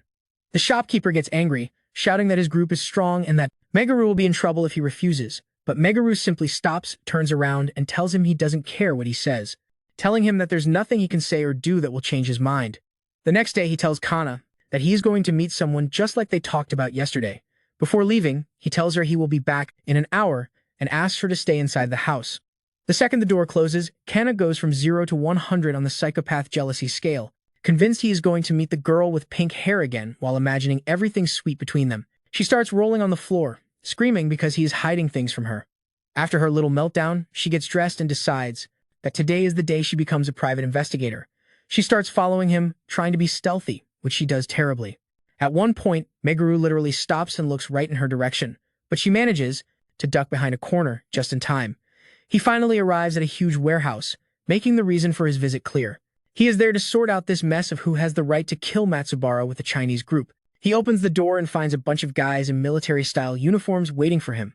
One of them steps forward, saying they heard about his meeting with his partner, but that they need to be convinced since he won't join them. They have to put him to the test. Before Meguru can even respond, they surround him, and one of the guys throws a punch. Meguru just sighs, blocks the punch, and counters with a punch to the stomach, grabbing the guy's arm and throwing him to the ground. 3 more guys attack him immediately, but it's clear they have absolutely no real combat experience. Meguru simply moves between them, taking them down one by one without even breaking a sweat, thinking to himself that if that's all they've got, then there's no way they can get revenge on Matsubara. Just when another guy wipes the blood from his face and prepares to take another beating, the one who seems to be the leader raises his hands and says, "Enough, we're done, the fight is over." He walks towards Meguru, extends his hand, and says, "Your name is Meguru, right? You're incredibly strong for your age." Meguru half-heartedly thanks him for the compliment. The leader then officially concedes and says, "Here, as we promised, we trust you with our revenge. All the information we have on Matsubara is now yours." While they discuss the details, Kana hides behind the corner, listening. She is relieved that he is talking to a bunch of guys and not Numi, but she is still totally confused. And of course, she isn't stealthy enough. And Meguru. Hey, a noise comes from around the corner and he sees her. Asking why she came here, she immediately starts to apologize, saying she was just curious and ended up following him. Meguru just hopes she didn't hear the important parts of their conversation, but then Kana grabs his hand, her usual cheerful expression, replaced by a look of true concern as she says, "Listen to me, Guru. Can you tell me what you're hiding?" Kana finally lost her cool, getting face to face with Meguru, demanding to know everything he's been hiding, especially about their last conversation where he talked about revenge and Matsubara. Hearing this, Meguru panics completely, thinking to himself that he can't tell her the truth, that she is his reincarnated sister, and that all of this relates to their past lives, without risking shattering her mind with traumatic memories. So he makes the worst possible decision. Pulling his hand away, he said, "Kana, I can't tell you that." After hearing this, Kana looks at him, heartbroken and furious, as she says, "You've changed so much. You've been keeping secrets from me, and I can't trust you anymore," before turning to leave. Yelling at him to stay away and leave her alone while she runs, Meguru stands there, completely stunned by the disaster he just caused. Meanwhile, across town, Matsubara is furious in his limousine, thinking to himself how that nobody without a job, Sumi Meguru, killed his rank A executor, Saito, and that's why he wants to crush him personally. but a direct attack is too risky and would draw unwanted attention. Just as he's thinking about how to handle it, he sees Kana walking down the street, looking miserable. He even notes how much she resembles Meguru's sister. At that moment, he decides that as long as Meguru poses a threat, no matter how small, he has to die just like he did to him and his sister. All those years ago, the scene changes to Kana sitting alone on a swing, drowning in regret. She feels she was too cruel but just hates being kept in the dark. A fight wasn't what she wanted, but his refusal to share his secrets hurt her more than anything else. But while Kana remains there on the swings, her brain finally starts working, realizing that maybe, just maybe, she was the one in the wrong in this situation, thinking to herself that Meguru might have a good reason to hide things. And since she was the one who spied on him in the first place, she probably wasn't in a position to blame anyone, deciding she must be the more mature person and reconcile. She takes out her phone and sends a quick message saying she was sorry for her earlier behavior and that she's going back to her room. But just as she hits send, someone approaches her. She looks up and sees a smiling man who practically radiates serial killer vibes. She asks if he's talking to her and he simply says, "Now I'm not a suspicious person." Kana murmurs to herself, "I said that out loud." It takes her a second, but then she understands. She's seen this guy's face before. He's one of the 6 heroes and the leader of the men from before. Matsubara asks if she's Meguru's partner, affirming that they know each other. Then he throws out the bait and says, "Or I could tell you something about his past that you don't know." Kana hesitates, taking a step back, but the temptation is too strong. She just had a big fight with Meguru over his secrets, and now this guy is offering them on a silver platter. He knows it's dangerous, but her curiosity wins. She accepts to listen, telling herself that she'll just run away if things get ugly. Plus, she still has the amulet Meguru gave her, so she should be fine. Matsubara smiles, raises his fist, and says, "Then let me tell you everything." Kana shudders and closes her eyes, and at that same moment, her amulet lights up, creating a shield of magical light around her. But this wasn't a nobody of rank D that she was facing. This was Matsubara, one of the 6 most dangerous people in the world. Magic courses through him, and all it does is widen. The psychopaths smile even more before the amulet turns to dust. He murmurs about how insignificant she is, before hitting her directly in the stomach, knocking her unconscious. As she collapses to the ground, he picks her up, throws her over his shoulder, and walks away. "I'll tell you everything," he says to her unconscious form right after calling Izumi Meguru to the place where I need him. He takes Kana to a filthy dungeon. He has tied her to some wooden planks and simply watches her. As he says this, he looks good, causing Kana to respond, "Bastard, there's nothing good about this." Before adding that there's no way someone like him can defeat Meguru, Matsubara just looks at her with his usual wicked smile and says that she's quite cute, grabbing her face and taking the level of discomfort to the max, by adding that he likes her defiant side and then declares that when the battle is over, he will take her as his wife. Kana looks at him completely horrified, as if it couldn't get worse. Matsubara pulls out his phone from his pocket, starts scrolling through his messages with Meguru, and calls his incredible exchange. Kana screams at him to give her phone back, so he does the most classic and ridiculous thing a villain could do. Slams his fist against the wall right next to her head and says, "You just have to watch," telling her he'll give her a front row seat to see how Meguru is crushed by despair and fear. At the same time, Meguru is back in his apartment, pacing back and forth, wondering why Kana hasn't returned yet, and he even sent her a message, saying that he felt it too. Just then his phone rings. It's Kana's number. He answers, hoping to hear her voice, but instead, a guy greets him by name. Meguru tenses up immediately, asking who the hell he is. Just to receive the line, "I took your woman," before Meguru can even process it, Matsubara interrupts. He tells him where to go if he wants to get her back and then hangs up. Meguru is left screaming at a dead phone, absolutely furious for not getting any response. A second later, a map conveniently appears on his screen with a marker at the location. Asterisk, I don't know who it was. Asterisk, Meguru thinks to himself, squeezing his phone so hard that it's a miracle it doesn't break. But he got himself into something he shouldn't have. After some time, he arrives at the marked place, his eyes scanning the area. Looking at his phone, he murmurs, "Asterisk, it must be here somewhere." Asterisk, Meguru finally reaches his destination, and after walking a bit, he spots his target. Matsubara is sitting next to a campfire by a dungeon portal. Asterisk. "That was nice," asterisk, he murmurs. But Meguru recognizes that voice, and as he does, a sickening sense of satisfaction washes over him. Along with the realization that he had heard that voice before, he murmurs that he's actually glad it's this bastard, because it saves him the trouble of having to hunt him down later. He points his sword directly at Matsubara's face and says, "You're going to die." Matsubara slowly stands up, pointing towards the portal, saying there's no need to rush. "Your woman is inside this dungeon, you know, and if I die, the dungeon will disappear along with her." He lowers his sword. Matsubara just smiles and walks calmly into the portal, telling Meguru to follow him to the coolest dungeon he has created, saying it has no monsters, and it's absolutely perfect for getting rid of people. Meguru connects the dots immediately as he says, asterisk that double dungeon. Asterisk, asterisk, in front of our house. Asterisk, you were the one, right? Then he realizes he had been asking the wrong question.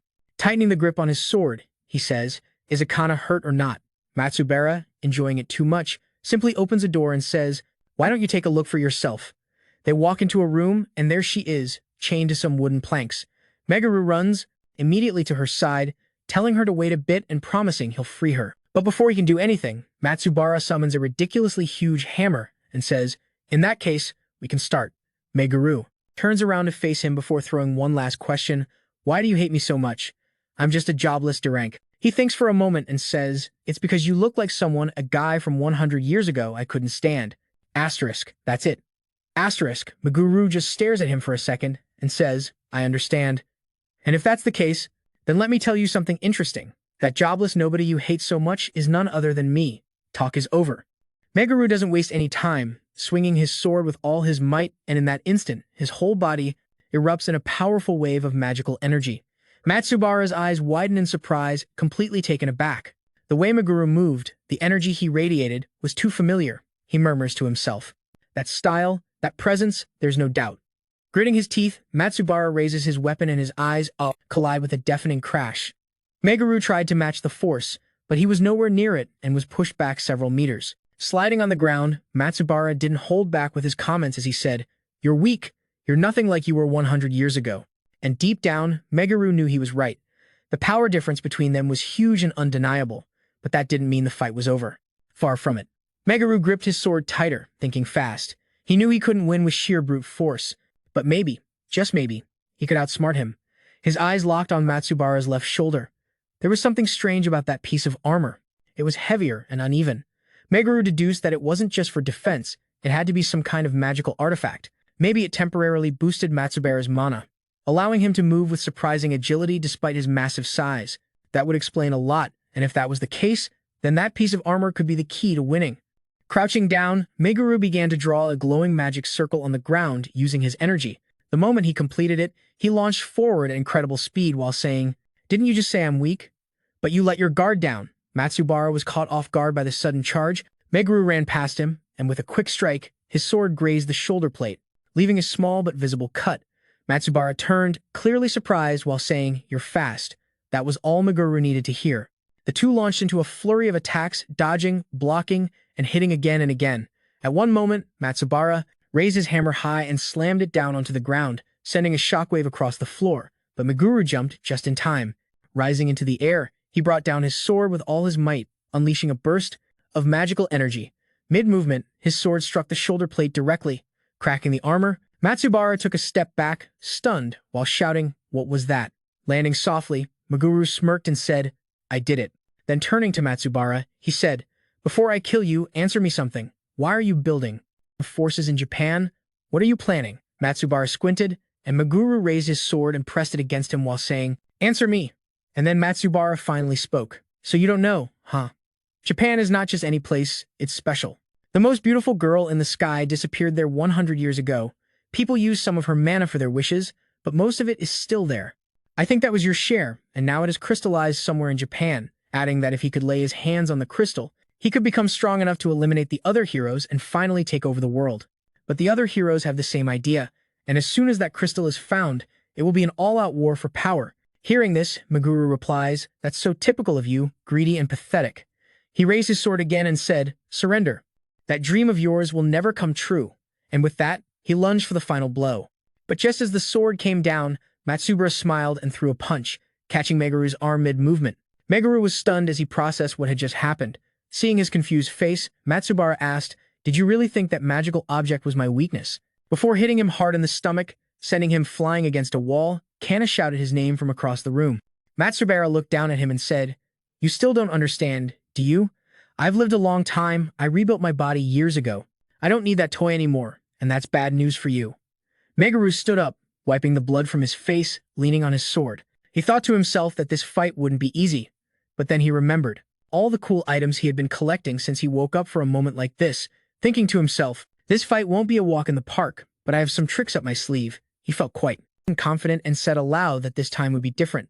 He knew he couldn't beat this guy as he was now, so he needed a better plan.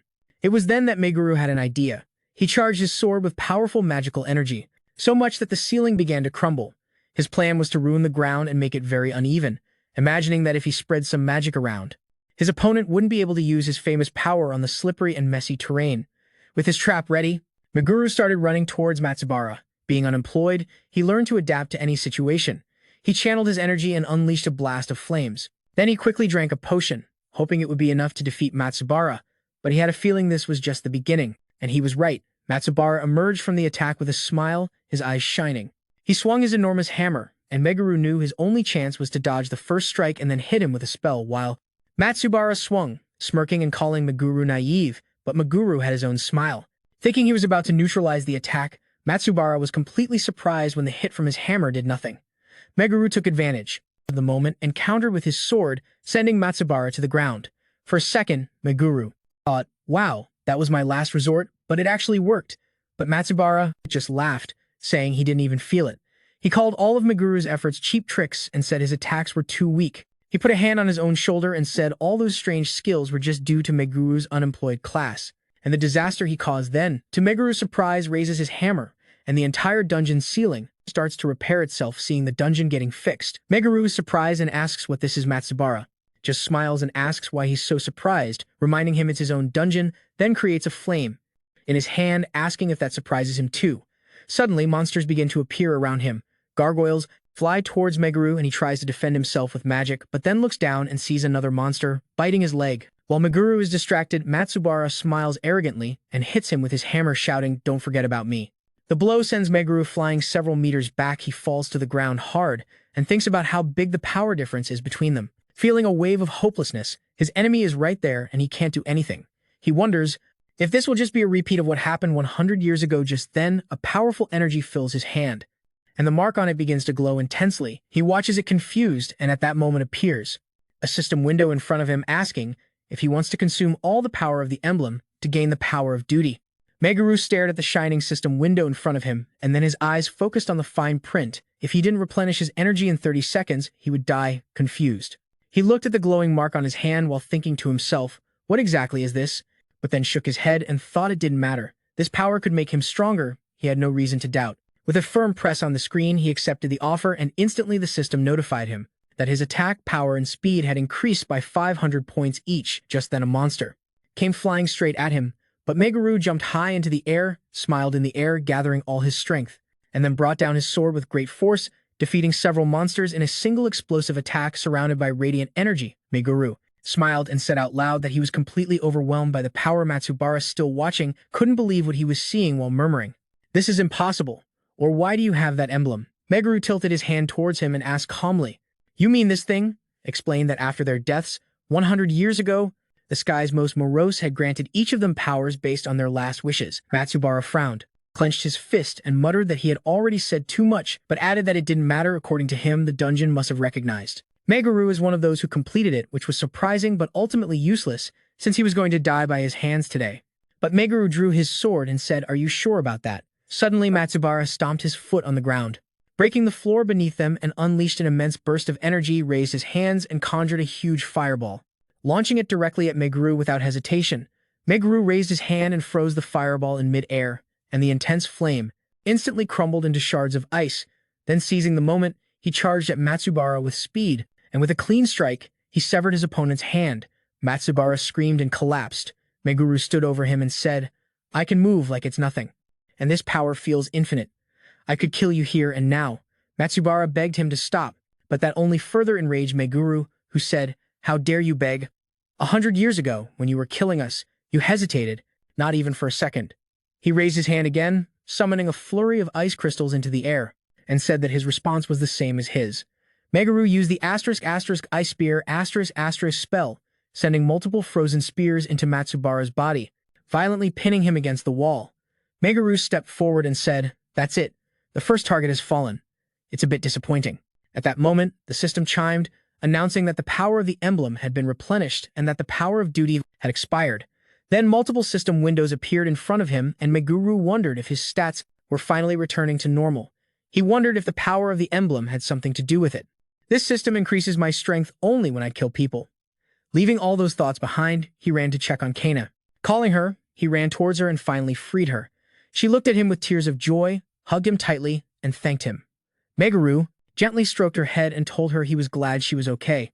She apologized for always getting into trouble, but he just smiled and said, "You don't need to apologize. You're my reason to live." Kana blushed and asked quietly, "Did you really call me your reason to live?" Meguru, feeling awkward, took her hand and told her to forget what he said, saying they had to get out of there as soon as possible, but there was a problem with that. There was no exit in sight. Suddenly, the dungeon began to tremble and the ceiling cracked, dropping pieces of stone. Kana screamed in panic, reminding him that since Matsubara had created the dungeon and was now dead, the whole place was collapsing. Meguru realized that the exit was too far away, and if this continued, they would be buried alive. But then an idea struck him.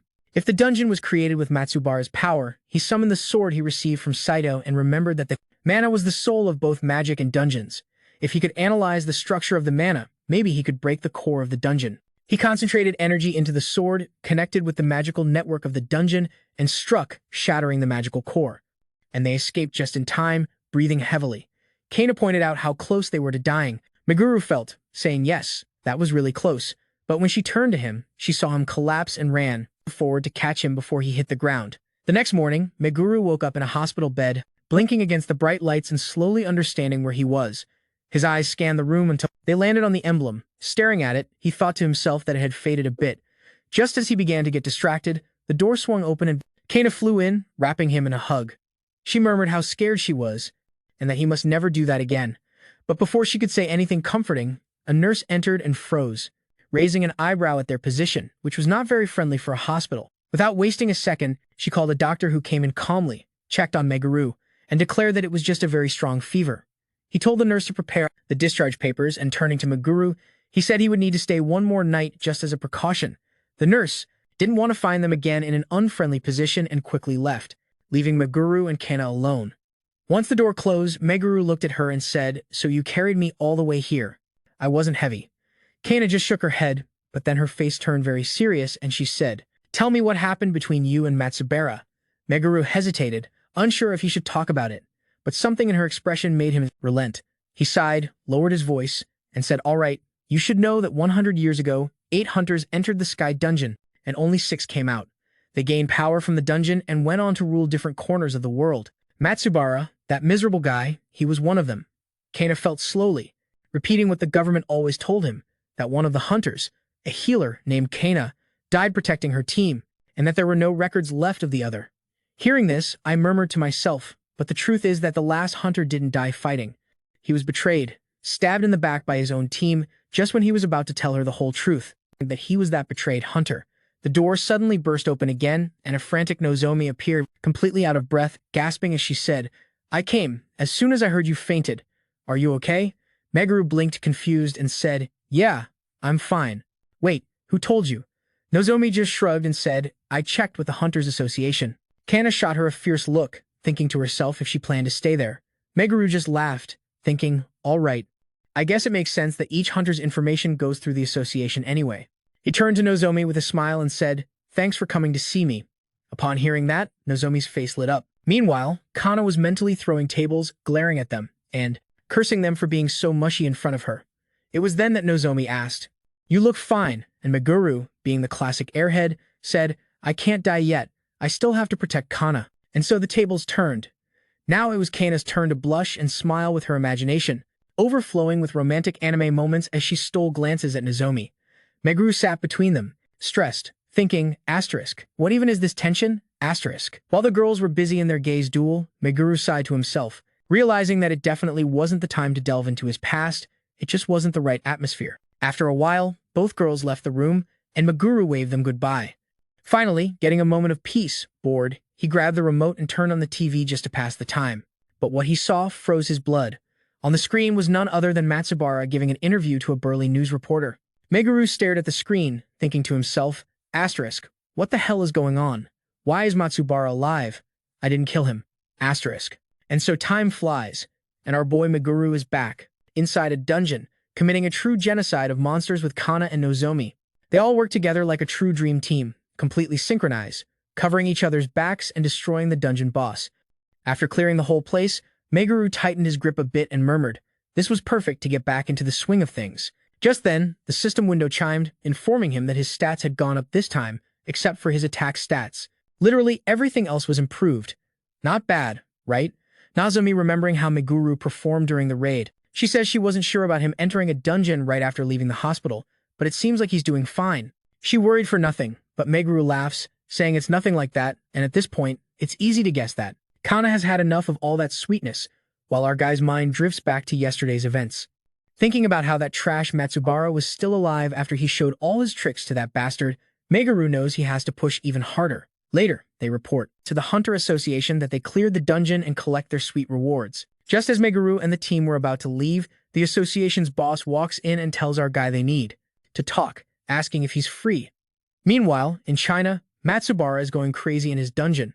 He's thinking how he would have been completely done for if he hadn't used his soul emblem to separate his soul from his body and keep it safe inside the dungeon, a smart move for a piece of trash. Honestly, that's when his butler walks in, looking very serious. Asking if it was true that he got wrecked, Matsubara, trying to save face, tells him not to be upset, claiming he just let his guard down and got careless, adding it was nothing big since he had already anticipated something like this could happen. Then he turns around and heads to the door to check on his people, which translates to seeing how his slaves are wandering around the dungeon, when a little girl gets excited to see him and clings to his legs, and like the absolute trash he is, he gets angry and kicks the girl so hard she passes out instantly. Seriously, what kind of monster does that? He heads to his private room to have some fun, but the image of being completely destroyed by our guy keeps replaying in his mind non-stop. Pulling out his phone, he looks at the picture of Meguru, cursing that because of him, he can't even relax. His little pity party is interrupted when he hears his butler shout. He looks around and sees his former colleagues standing there. Four Eyes gives him that psychotic smile of his and asks if he was underestimating them with that bullshit confidence. Before casually greeting him, Matsubara is shocked to see them and asks why the hell they invaded his territory. Getting straight to the point, Four Eyes says, "You never imagined that 2 of the 6 heroes would become stronger, did you?" Before unleashing his army of undead, he adds that it makes sense to attack the weakest of the 6 heroes first. Four Eyes goes into his internal monologue, telling Matsubara how he had let himself go over the last 70 years while they had become much stronger than him. Then, Four Eyes starts to unleash a philosophical speech about how as long as they keep changing, improvement is inevitable. They just need to change in the right direction. By this point, his skeleton soldiers had practically neutralized Matsubara. Seeing her chance, the psychotic girl jumps at him. She grabs his head, throws a fireball, and sends him straight to hell. She comments on how pathetic the fight was, and how she could have handled it alone without Four Eyes' help, but Four Eyes responds, "Don't jump ahead. If I hadn't been so exhausted, I could have easily turned the tables on you." Futaba then asks if that was all she needed. Pushing her glasses up, she summons Matsubara as one of her subordinates and says, "Yes, and now it's time to save this rotten world." Meanwhile, back at the Hunter Association, our boy is having a little chat with the boss. Getting straight to the point, the boss asks him what his relationship is with that piece of trash Matsubara Meguru. He is surprised to hear this. He totally didn't expect the boss to bring up that topic, seeing our boy's reaction. The boss tells him to calm down, clarifying that he doesn't suspect him of anything. He then continues explaining that according to his investigation, all heroes have something called an emblem that grants them powers and special abilities. There is a wide variety in the types of abilities the emblems can grant, and they are sure that Matsubara uses that ability to move around the world. He adds that every time that bastard fights someone stronger than him, he just escapes the situation using that power of his. Meguru decides to speak and says, "Well, in that case, that makes it easier." This makes the boss look at him with curiosity. So our boy starts to explain everything that happened, pausing for a moment. The boss says, "To think that you really defeated Matsubara," stroking his chin. He adds, "You're better than I thought." The boss continues, "You should know that the tyranny of those heroes is extreme. It's good that Japan hasn't been affected yet, but as long as they exist, it's only a matter of time." Then, becoming serious, he looks at our boy and says, "I want to establish true peace. Will you help me? You will work with me."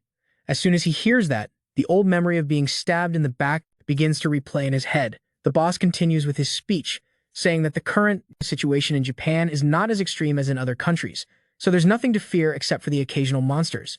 The irony of the situation is that they have to thank those 6 bastards for that stability.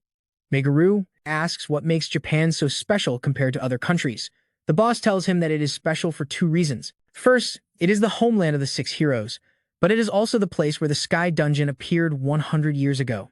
A dungeon that 8 heroes conquered after the dungeon collapsed, its mana hardened into fragments of mana, known as crystals, which then scattered throughout Japan. Thinking for a second, He adds, "It seems they are looking for these crystals." Our boy thinks to himself, so Matsubara is looking for them. I see. But if they want them so badly, why didn't they collect them over the last century? The boss tells him they aren't, they're sure, but they believe that the Dungeon Master status is getting in the way somehow, explaining that even though they receive immortal bodies and great powers from the dungeon, that is also what's restricting them at the same time. The boss continues his explanation while Meguru simply listens. He tells our guy that the wavelength of the mana emitted by the heroes and their respective dungeons is identical, which leads them to believe that the heroes do not govern the dungeons but have become one with them at that moment. Meguru remembers something Matsubara had told him, which was similar to the boss's theory. Meguru asks if that means that if the dungeon they govern is destroyed, they will die along with it. The boss tells him that they aren't sure, but it's definitely a possibility. Continuing with his explanation, he says it seems they can't move unless their dungeon is in order, or at least that's what all the clues indicate. Meanwhile, Meguru just stands there processing everything the boss just laid on him. The boss then pleads with Meguru to help them, saying that recent incidents indicate that more dangerous situations will arise soon. Seeing our guy hesitate, the boss says he will be properly compensated, affirming he will do anything he asks. Meguru, hearing this, says seriously anything, and the boss nods, saying, "Yes, just say it. What do you want? Money, status, power, information." Taking his chance, Meguru then says, "Grant me priority access to more B-ranked girls and above." The boss casually asks what area he wants, to which our guy replies he wants exclusive rights to more girls for the whole damn country. Thinking about how to get as strong as possible, he knows he has to eliminate as many girls as he can. The boss tells him he will see what he can do while adding that he looks forward to their partnership. Meguru nods and tells the director he will work with Kana on this mission but asks him not to tell her anything about their little arrangement. The boss agrees. Meanwhile, our guy thinks to himself about how he believes he can protect Kana if she is closer to him and how he can't do anything if she isn't by his side. The boss asks if that's all he wants, which makes Meguru look at him perplexed. Seeing this reaction, the boss says, "You do know you'll be fighting against the Six, right? Surely you don't think you two can pull it off alone," adding that he can introduce him to some powerful people if he wants. It's then that our guy comes up with an idea and murmurs, "I didn't even think of that." Getting up, he says, "Well, in that case, there's someone I want you to add to my group." The next morning, Meguru and Kana went to see Nozomi, asking her to join their group. Upon doing so, her face lit up, and she probably even imagined all kinds of scenarios in her head surviving with our guy. But all of that crumbled when she asked if the offer extended to her friends. Meguru just shook his head, telling her he only wanted her. This leads her to ask why her friends couldn't join. Our guy tells her directly to her face that if they go with them, they'll definitely die. And by the way he sees it, her friends know it too. But in reality, he is no saint. Worried for them, he is only concerned that if he takes them, they will drag the team down since Numi is the only strong one in her group. This idiot even thinks that if he takes them, he might sacrifice them if Kana ever gets in danger. It's then that Numi gives him her answer, saying that if that's the case, she can't join him. That would mean betraying her friends. She adds that she wants to help him, but not at the cost of abandoning and betraying her friends. Without waiting for his response, she stands up, tells her friends they are done there, and starts to walk away. Her friends, meanwhile, share a serious nod among themselves, then turn towards. Meguru hears that they would like to make a proposal to flat-chested girls, saying they want to support Nozomi, but they are aware that they can't keep up with her. Still, they have been friends and hunters in the same group for so long that they don't want to separate, bowing to her. They ask Meguru for a chance to prove themselves, showing no regard for that emotional situation. She simply asks what will happen if they can't prove themselves, and the girls respond that if that's the case, they'll disband the group themselves. This causes Nozomi to shout that they can't decide that on their own. At that moment, the girl with white hair simply turns around and tells her to shut up. Meguru accepts their proposal and decides to give them one more chance later in a training hall. She faces the girls and tells them that if they can move her from her spot, she'll accept them into her group. Both girls nod in agreement, and our boy signals for the test to begin. As she does, Sakura charges at him with that huge thing of hers, but Meguru simply dodges her attack, noting that they're not giving it their all in this fight. She tells them that even though she's unarmed, they shouldn't hold back, changing her tone to serious. She says, "Come at me as if you were trying to kill me." Sakura charges at him again, and to be honest, what's up with those poses? It feels like the artist went to the wrong place for references. The girl mage, seeing an opening, also moves and positions herself behind Meguru while he just comments on their synergy and teamwork. They attack him from both sides, but our boy simply grabs Sakura's axe, pushes it away, cancels the mage's spell, and instantly casts one of his own. He throws Sakura away and makes his spell explode right in the mage's face, mocking both of them. He asks if that's all they've got, and Ikari helps Sakura get up. They look at each other and then charge at Meguru once more. Seeing this, Meguru comments that they have guts, but they are facing an immovable wall that they can't overcome just with courage. The fight continues for a while, and in the end, both girls are left on the ground, gasping and completely out of energy. Looking at each other, one says, "Looks like we can't pull it off after all." Then they turn to Nozomi and apologize for not being able to do it. Nozomi thinks to herself that they knew they had no chance from the beginning and that they did this to give her an out. She thanks them and says, "Let's go eat cake together." Looking at them, Meguru thinks to herself that they might not be strong enough now, but judging by the previous fight, that might not be the case for long. It's then that she receives a call from the boss, who tells her he has something urgent to share, informing her that 2 of the 6 heroes, Hidaka and Futaba, have arrived in Japan. And then we flash back 100 years ago when those idiots killed our boy Yakuna. It was right after they made their wish to the hottest girl in the sky when a moment passed and noticing that nothing happened. Matsubara started to lose his cool, saying they had cleared the dungeon but their wishes hadn't come true.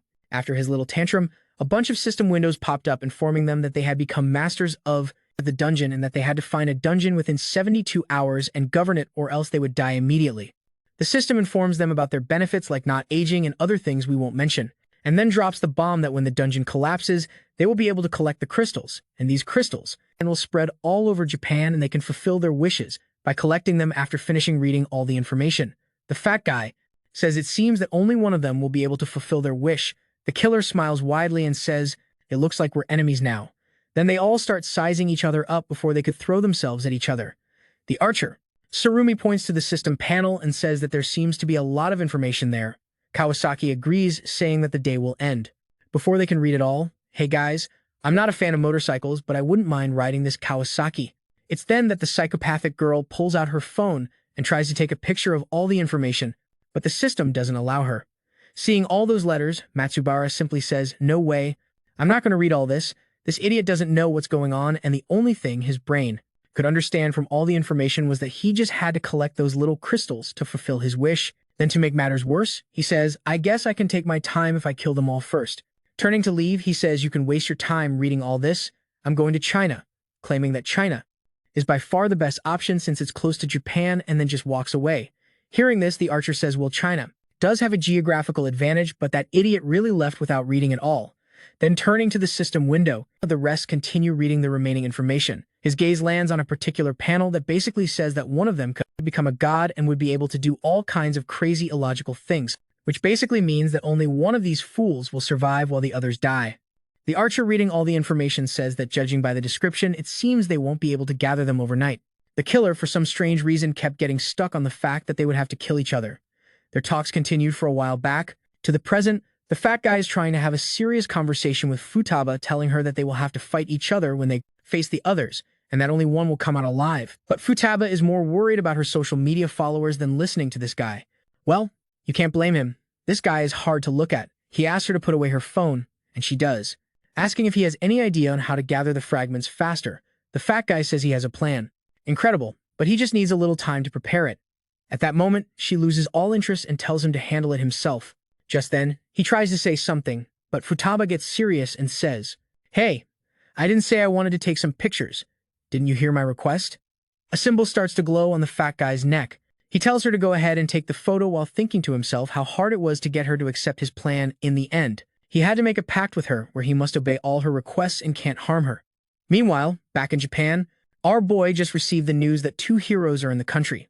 The boss tells him he'll give him more information later, saying they are the top priority and he'll have to focus on them instead of Matsubara. Meguru says he has no problem with that, because the only thing that changes is the order in which he'll have to face them. The boss then tells him to come to the Hunters Association because there's something he wants to give him. Later, he goes to the association along with Kana and Nozomi. The boss takes them to the warehouse, telling our boy that the heroes are powerful, so if he wants to fight against them, he'll need a proper weapon. Then he leads them into the inventory and tells them they're free to take whatever they want. After looking for a while, a sword with an impressive design catches Meguru's attention. He picks it up, and upon seeing it, the boss says that's the most expensive thing we have here. That sword costs about 20 million yen, but our boy just shakes his head and says it's not enough. "It's decent, but it won't be good enough for me. I'm used to a better weapon." Returning the sword, he asks, "Is this the best you can offer us?" The boss says yes. For now, it's the best they can do. He adds that if I need a better weapon, they would need special materials. Meguru asks if they could give him better weapons, and they hand over the materials. The boss nods, saying that if he could bring him a Philosopher's Stone, he could use it to strengthen the weapon. Meguru, who apparently was a rank S hero, didn't know this, and says, "It can be used that way?" The boss responds yes, and that if he could bring a rank A Philosopher's Stone, they could forge weapons for all three. Meguru thinks to himself that he can manage without a weapon for now, but Kana and Nozomi can't. So he asks the boss where he can get a Philosopher's Stone. The boss tells him they appear in dungeons of rank A and above from now on, so he will need to clear the dungeon to get the stone. Meguru starts thinking about how rare A-rank dungeons are, so they might have to wait quite a while before they can raid one. But then the boss tells him that an A-rank dungeon recently appeared in the center of Tokyo. This surprises Meguru, who asks, "Didn't one appear in Shibuya yesterday?" The boss replies that lately, there's been a disturbance in the Dragon Vein and that mana all over Japan has been in turmoil, so that could have something to do with it. Later, while they were on their way, Nozomi told the group that she had researched Futaba, saying she was really special, and handed her phone to Meguru. He saw several blondes liking this video to help with the hammer, and to keep bringing quality content for you guys. What did you think of this Walmart solo leveling? Hope you liked it. Until the next video, take care, guys.